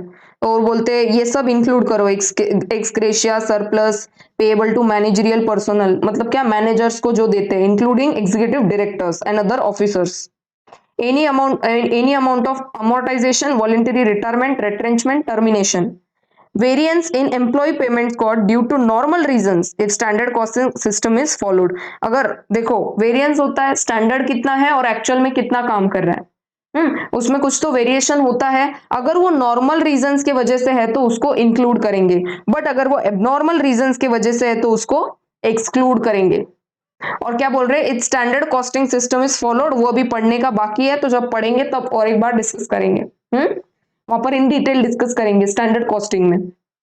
Okay, any perquisites provided to employ by employer, और भी कुछ अगर परक्विजिट्स देते हैं तो वो सब भी ऐड करेंगे, ट्यूशन फीस का अलाउंस, एचआरए, ये सारे परक्विजिट्स होते हैं जो टैक्स में होते हैं। टैक्स शुरू किया है ना, देखो प्रणव सर ने शुरू किया है टैक्स, उसमें वो आपको ये सब पढ़ाएंगे, क्या क्या पढ़ाएंगे, ये सब जो परक्विजिट्स होते हैं, ये कहां पर आएगा, आपका सैलरी वाला जो पोर्शन है, 5 हेड्स ऑफ इनकम होते हैं, salary, HP, capital gain, other sources and what, PGBP, profits and gains from business and profession. समझ में आती है क्या बात आपको। अब ये परक्विजिट्स हम क्या पढ़ रहे हैं अभी, लेबर कॉस्ट। लेबर कॉस्ट मतलब क्या होता है, जो एम्प्लॉय को मिलने वाला पेमेंट होता है। एम्प्लॉय को पेमेंट कौन करता है, एम्प्लॉयर करता है, और एम्प्लॉयर एम्प्लॉय को क्या देता है, सैलरी देता है या तो वेजेस देता है, तो स्टैंडर्ड टर्म में बोल लू सैलरी देता है। तो सैलरी में जो आपका टैक्स वाला हेड आएगा तो कौन सा आएगा, सैलरी हेड। और जो ये परक्विजिट्स की बात कर रहा है ना, ये सैलरी वाले टॉपिक में डिस्कस होने वाले हैं। समझ में आती है बात, समझ में आती है क्या, अरे वो डिस्कस करेंगे इसको इन डिटेल। परक्विजिट्स ये जब वो बोलेंगे ना तो टेक्स्ट करना मुझे, मैम वो ऐसे परक्विजिट्स और ये सब चालू हो गया, हमको सब पढ़ा रहे वो, एचआरए क्या होता है ना, हाउस लोन, ये बहुत सारा है उसमें, कुछ कुछ कुछ कुछ, ठीक है, रेंट, कुछ तो होता है वो, lower of the above something something, in detail तो वो पढ़ा देंगे आपको, मैं तो कॉस्टिंग पढ़ा रही हूँ, बस ऐसा बता रही हूँ कि ऐसे परक्विजिट्स जो भी होते हैं ना, जो एम्प्लॉयर को मिलते हैं, वो भी क्या होते हैं, इंक्लूड। अब आपको एक लिस्ट बनानी है, ऐसा एक चार्ट बनाओ, हम्म ऐसा एक चार्ट बनाओ, क्या क्या इंक्लूड करेंगे, बेसिक इंक्लूड करेंगे, बेसिक में कैश काइंड, कैश काइंड, फिर उसके बाद में ex gratia, ex gratia, bonus, payment to what, payment to normal employees, उसमें कौन कौन आएगा, एग्जीक्यूटिव डायरेक्टर है ना, मैनेजर, ये वाले सब लोग आएंगे यहाँ पर, यहाँ पर जो भी इंक्लूड होता है वो। एक्सक्लूड का भी अलग से लिस्ट बनाना। एक्सक्लूड में दो चीजें तो हम लोग पढ़ चुके, क्या? Abnormal reasons, non executive director. ठीक है, एक बार पढ़ो तो बाकी। Okay, read this. Abnormal payment to employ which are material and quantifiable, है ना। एबनॉर्मल पेमेंट वो हम एक्सक्लूड करेंगे, हाँ, इंक्लूड नहीं करेंगे, वो हम एक्सक्लूड करेंगे। Next, penalties, damages paid to statutory authorities और थर्ड पार्टीज। अगर कुछ पेनल्टी दिया, डैमेजेस दिया, तो ये नॉर्मल हमारा है ना, इसमें होता है कि कॉन्ट्रैक्ट में कि तुम कुछ, हम है ना पेनल्टी पे करेंगे या डैमेज किया कुछ तो उसका पेमेंट भी हम आपको देंगे। ऐसा तो फिर कोई भी एम्प्लॉय बराबर से काम नहीं करेगा, डैमेज और पेनल्टीज ही भरवाता रहेगा आपसे। तो बोलते हैं कि पेनल्टीज और डैमेजेस को हम क्या करते हैं? Exclude. Next, recoveries from employees towards benefits provided, मतलब क्या? रिकवरीज फ्रॉम एम्प्लॉयज, जैसे ये एम्प्लॉयर है एंड एम्प्लॉई है, ये दोनों लोग हैं, ठीक है, ये एम्प्लॉयर, ये एम्प्लॉई। अच्छा, एम्प्लॉयर क्या बोलता है कि चलो ठीक है, मैं तुमको इंश्योरेंस पॉलिसी देता हूं, अभी 1 महीने बाद तुम पेमेंट दे देना। तो वो क्या बोलते हैं कि इसने इंश्योरेंस तो दे दिया एम्प्लॉय को, है ना, बट उससे रिकवरी किया उसका। तो रिकवरी किया मतलब क्या? कि वो हमारे कॉस्ट में आना चाहिए क्या? फिर वो तो हमारी कॉस्ट है ही नहीं ना, हमने रिकवर कर लिया। जैसे अगर आपने ₹10 ₹10 किसी आपके फ्रेंड को दिए और फ्रेंड ने आपको वापस कर दिए, तो आपको कोई कॉस्ट हुई क्या? नहीं। 10 दिए, 10 वापस आ गए। अरे बोलो हाँ, जोर से बोलो, बोलना है आपको हाँ। हम वीडियो देख रहे हैं ना, आपको क्यों हाँ बोले? अरे नहीं, खुद को ही बोलो हाँ। कळालं मला, कळालं म्हणजे आलं, लक्षात आलं। एम्प्लॉयर एम्प्लॉय, अगर रिकवरीज हो रही है कुछ तो उसको एक्सक्लूड करेंगे। एक्सक्लूड करना मतलब उसको माइनस करना। Next, this should be adjusted और reduced from the employ cost. ठीक है क्या? It should be reduce from the employ cost. Cost related to labour turnover, that is recruitment cost, training cost. अच्छा, recruitment cost, training cost, हमने question solve किया था, question number 5। उसमें cost तो होती है, लेबर के रिलेटेड ही कॉस्ट है, बट वो लेबर को हम लोग एक्सक्लूड क्यों करते हैं? वो एक्सक्लूसिवली तभी होती है जब हम लोग रिक्रूट कर रहे हैं या वगैरह, ये हम ना रिकवर करते हैं और ना ही ये कोई एम्प्लॉय को देते हैं। It is a cost, direct हमको कॉस्ट है, तो ये एम्प्लॉय कॉस्ट में नहीं जाती है, एक्सपेंस है, कंपनी का एक्सपेंस है, ये एम्प्लॉय का कॉस्ट नहीं है। अच्छा, एम्प्लॉय कॉस्ट क्या होता है कि लोगों को हम पेमेंट कर रहे हैं तो एक हेड रहेगा इसका, है ना, वेजेस। वेजेस छोड़ो, एम्प्लॉय कॉस्ट में सब आ गया, एम्प्लॉय कॉस्ट, इस कॉस्ट में सब आ जाएगा एम्प्लॉय रिलेटेड। ये एम्प्लॉय रिलेटेड खर्चा है क्या? नहीं, ये एक्सपेंस आउट करेंगे। ये एम्प्लॉय को रिक्रूट करने का खर्चा, ट्रेनिंग करने का खर्चा, ये खर्चा है कंपनी का। समझ में आती है बात? हाँ। Unamortised amount related to discontinued operations, देखो कुछ समय के लिए अगर ऑपरेशंस मतलब क्या, मेरा फैक्ट्री बंद है पर क्या हो गया, मुझे कुछ तो खर्चा लग ही रहा है ना, फिर भी मेरी अगर मशीनरी रेंट की है वो मुझे लग रही है, रेंट तो देना ही पड़ेगा। वो आदमी थोड़ी बोलेगा चल ठीक है तेरा प्रोडक्शन रुक गया ना, नाना थोड़ी लगता है आपका, बोलेगा कि प्रोडक्शन रुक गया पेमेंट भी रोक दे, नहीं, उसको तो महीने का महीने रेंट चाहिए। An amortised amount related to discontinued operations.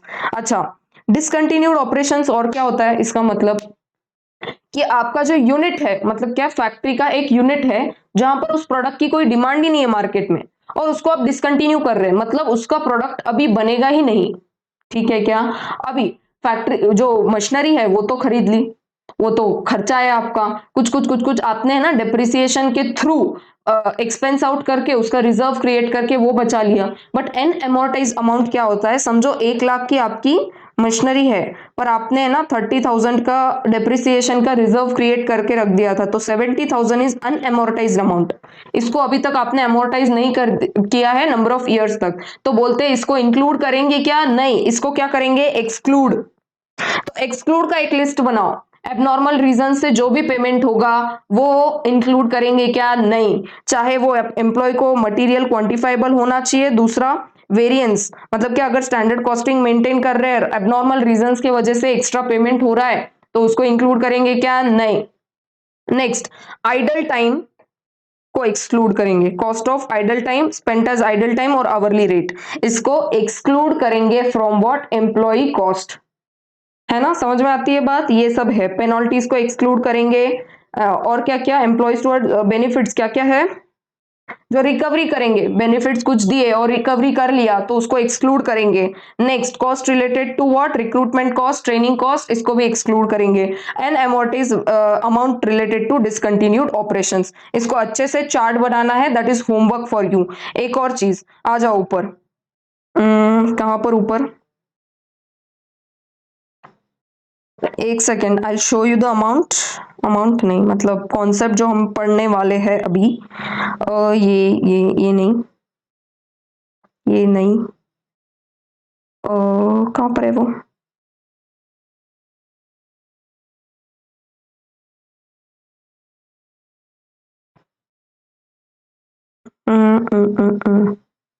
हाँ ये बेडॉक्स सिस्टम। अब इसमें कुछ भी नहीं है, कुछ भी नहीं है, पढ़ो तो एक बार क्या बोल रहे हैं, पढ़ो तो क्या बोल रहे हैं।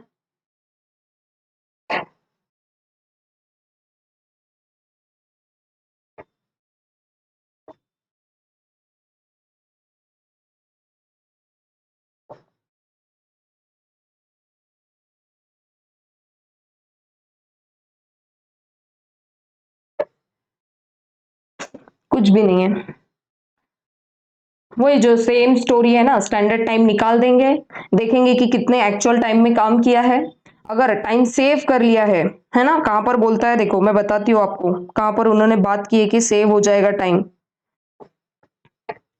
वर्कर्स आर नॉट एबल, है ना, not able to complete the task allotted to them within the standard time are paid only the normal daily wage rate। मतलब अगर स्टैंडर्ड टाइम में वो अपना काम खत्म नहीं कर पा रहे हैं तो जो नॉर्मल वेज रेट है, जितना तो नॉर्मली देते हैं उतने से उनको पे कर देंगे, what, normal daily rate of wages. Those worker who are able to increase their efficiency, और जिनकी एफिशिएंसी वो बढ़ाएंगे तो बोलते हैं कि उनको कौन सा रेट लगाएंगे, rate equal to wages for time saved. Time saved अभी तक निकाल रहे थे ना, टाइम सेव्ड किसमें, रो वन हैंसले में, वैसा अगर कुछ सेव हो गया तो बोलते हैं कितना देंगे, 75% of time saved, 75% of time saved. अच्छा, ये था एमर्जन पे, कोई क्वेश्चन नहीं आया, लास्ट के डे पे इसको डिस्कस कर लेंगे और फॉर्मूला वाले लिस्ट में ऐड कर लेंगे। अभी तक कोई क्वेश्चन नहीं है, और 2-3 क्वेश्चन बचे हैं जिनको हम करने वाले हैं। ओके, ये सब हो गया था, और क्या बचा था हमारा पढ़ने का, और कुछ तो भी, हाँ ये बचा था, देखो ये होमवर्क है। अब तो इतने बार रिपीट हो गया, टाइम रेट मेथड मतलब क्या, इसमें पूरा आवर वाला बेसिस का जो भी रहेगा ना वो सारा इसमें दिया हुआ है। Per hour wages, per hour, अभी तक पढ़ते ना, per hour wage rate, per hour wage rate, तो बोलते हैं कि बता दो वो क्या है, time rate of ordinary levels, ये बता दो, फिर हाई वेजेस लेवल्स और गारंटीड टाइम रेट, ये पढ़ना है आपको खुद से, दिस इज होमवर्क, ये मैं नहीं पढ़ाने वाली हूँ, ठीक है।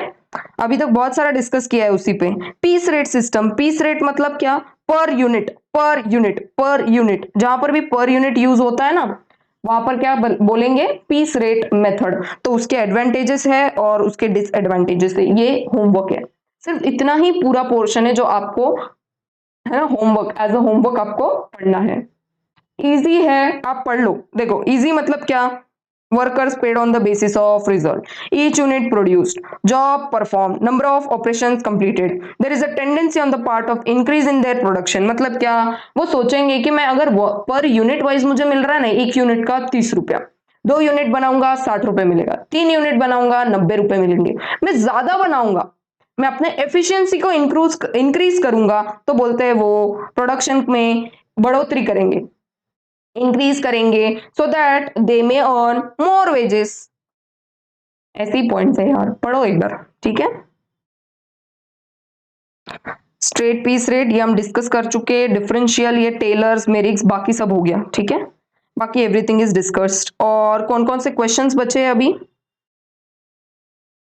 बाकी सारे क्वेश्चंस हो गए, देखो कहां तक क्वेश्चन हो गए हमारे, 20, 21, 22, 22 वाला होमवर्क है, उसको कल डिस्कस कर लूंगी शुरू में ही, ठीक है। ये चार्ट भी आपको होमवर्क है, पढ़ना इसको एक बार, इजी है यार, इजी चीज को होमवर्क दे रही हो आपको, आधा घंटा भी नहीं लगेगा ये सब पढ़ने के लिए, ठीक है क्या।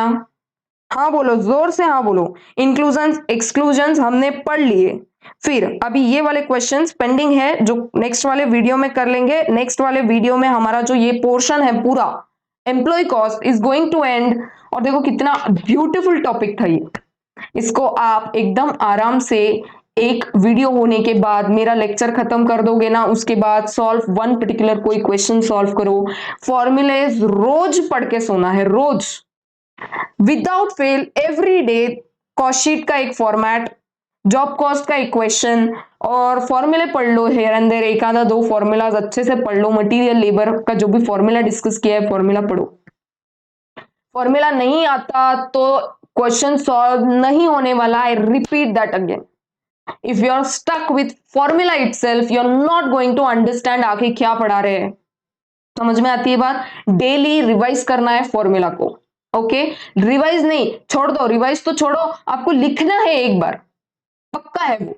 अगर रोज नहीं लिख सकते ना, एवरी 3 डेज, 3 दिन हो गए लिखो, और 3 दिन बीत गए लिखो। माइंड इज नॉट कंप्यूटर, ऐसा नहीं है सेव हो गया फोल्डर F निकाल लो उसमें से, या फोल्डर D पर्सनल फोल्डर, उसमें से निकाल लो कोई रिट्राइव करके फाइल ऐसा माइंड में से, और एकदम बोलना शुरू हो जाएगा यहां से, है ना? That is not going to happen. You are not a robot और an electronic media system, something like that. ठीक है क्या? We are humans. तो देखो कभी मिस्टेक हो जाती है, कभी पढ़ने में कोई मिस्टेक हो जाती है, कभी लिखने में कुछ मिस्टेक हो जाती है, तो that is sped. Then you understand कि चलो यार गलती से बोल दिया होगा, गलती से मिस्टेक हो रही है, गलती से मिस्टेक हो रही है। समझ में आती है बात? गाना नहीं गाना है यार, ठीक है क्या? अब सिर्फ थ्योरी में ये वाला पोर्शन बचेगा मेरे साइड से, जो मैं कंप्लीट कर दूंगी। अब ये देखो जो ग्रोसरी दी है ना, आप एग्जाम के दिन ना, ये जो चीजें दी है यहाँ पर, abnormal idle time, differential time rate, labour, छोटे छोटे में सब कुछ डिस्कस कर लिया है। एक बार पढ़ सकते हो क्या? हाँ। अब देखो ये वाले क्वेश्चन, क्या हमने ये सब पढ़ लिया? Supervisor salary, night shift allowance, last time due to major overhauling, ये एक एक डिटेल में सारा क्वेश्चन हमने पढ़ चुके क्या? पढ़ चुके क्या? है ना, पूरा पढ़ चुके हम। हाँ बोलो यार, हाँ बोलो, जोर से बोलो। बिल्कुल भी टायर्ड मत हो, टायर्ड हो गए तो फिर है ना मुश्किल है फिर। बहुत सारा पढ़ना है अभी तो, ओवरहेड्स में भी इतना ही है, ओवरहेड्स के भी करीब करीब अच्छे खासे वीडियोस बन ही जाएंगे। ठीक है, तो एक बार बस थ्योरी के डिस्कस जो क्वेश्चंस है ना मैं बताने वाली हूँ बस ना, ये सब हमने पढ़ा। देखो supervisor salary, night shift allowance, major overhauling, पढ़ा क्या ये? अरे हाँ बोलो जोर से। हाँ, straight piece rate versus differential piece rate, अभी जब आप पढ़ोगे ना, ये होमवर्क था, अभी अभी अभी मैंने बोला ऊपर, स्ट्रेट पीस रेट और डिफरेंशियल पीस रेट, है ना? पीस रेट को पहले पढ़ना, डिफरेंशियल पीस रेट को मैं डिस्कस कर चुकी हूँ ऑलरेडी। हेल्सले प्लान, रोवन प्लान, ये मेरे पास पेंडिंग है, ये जब अपन CAS शुरू करेंगे, कॉस्ट अकाउंटिंग स्टैंडर्ड्स, उसके साथ एक साथ कवर करेंगे। ट्रू फॉल्स हो गए क्या बाकी सारे क्वेश्चंस डिस्कस करके? हाँ, इतना डिटेल में डिस्कस किया है, देखो एक एक क्वेश्चन मैंने खुद कराया है, और अभी जो होमवर्क दिया है ना वो इतना इजी है कि हम लोग वही पूरा टाइम डिस्कस कर रहे थे। आवर रेट, यूनिट रेट, और जितना भी कुछ सार पूरा इसका टॉपिक का होगा ना, तो सब कुछ वहां पर आपको सिमिलर दिख जाएगा। आपकी जिम्मेदारी बनती है कि एक 100 पेजेस का थियोरी के लिए नोटबुक बनाओ। ठीक है, और कोई सिमिलर थ्योरी के लिए जब नोटबुक बनाओ तो ये सारा question number 1, question number 2, question number 3, और अगर कोई सिमिलर क्वेश्चंस है, जैसे मैंने आपको 2-3 वीडियोस पहले बोला था कि work measurement, work study, time and motion study, तो इसको एक साथ एक पेज पे ऐसा पूरा है ना डायग्राम बना के निकाल लो। उसके बाद नेक्स्ट इसमें आप लिख सकते हो time booking, time keeping, similar type के जो भी कॉन्सेप्ट्स है उसको आप थियरी के कॉपी में लिखो, कलरफुल बनाओ, थोड़ा सा है ना आपका क्रिएटिविटी जो है वो बाहर लाओ। ये सारे क्वेश्चंस को आपको पढ़ना है। अगर देखो अगर मैं डिस्कस ना करूँ ना इनको, आप नहीं पढ़ के जाओगे एग्जाम में। मैक्सिमम जो पोर्शन है मेरे क्लास का इस वाले टॉपिक में पर्टिकुलरली, सबसे ज्यादा टाइम थ्योरी में गया है। क्वेश्चंस में तो देखो हार्डली 2-3 वीडियोस अगर क्वेश्चंस करवाने होते ना, 3 वीडियोस में पूरा करवा देती, है ना। 2-2.5 घंटे का एक एक वीडियो रहता, 6-7 आवर्स में तो we would have completed all the questions. इतना सब कंप्लीट करके भी और 3 क्वेश्चंस बचे ही है। समझ लो बात, एम्प्लॉय कॉस्ट को अप्रोक्सीमेटली 10 वीडियोस लग गए बनने में, और वो भी 2-2 घंटों के ईच, प्लस बीच में हियर एंड देयर एक आधा घंटे का वीडियो है, वो बिकॉज ऑफ लाइट वो ऐसा हो गया था कि अब आई कुडंट हेल्प दैट, वो आधे घंटे का वीडियो बन चुका था। ठीक है, अप्रोक्सीमेटली अगर मैं आपको ऐसे बोलूं कितने घंटे हमने इन्वेस्ट किए होंगे, तो इट इज अराउंड है ना 12 to 15 hours, more than that but not less. समझ में आती है बात? चलो, have a very good day. अगर आप सुबह पढ़ रहे हो तो, शाम को पढ़ रहे हो तो यार हैप्पी लर्निंग, अच्छे से पढ़ो एकदम, और आराम से पढ़ के सोना सब। Okay then, that's it from my side in this video. Till I upload the very next video, you take care of yourself and bye bye. जोश हमेशा हाई रखना, हाँ, कभी भी ढीला होके मत पड़ना। Bye bye.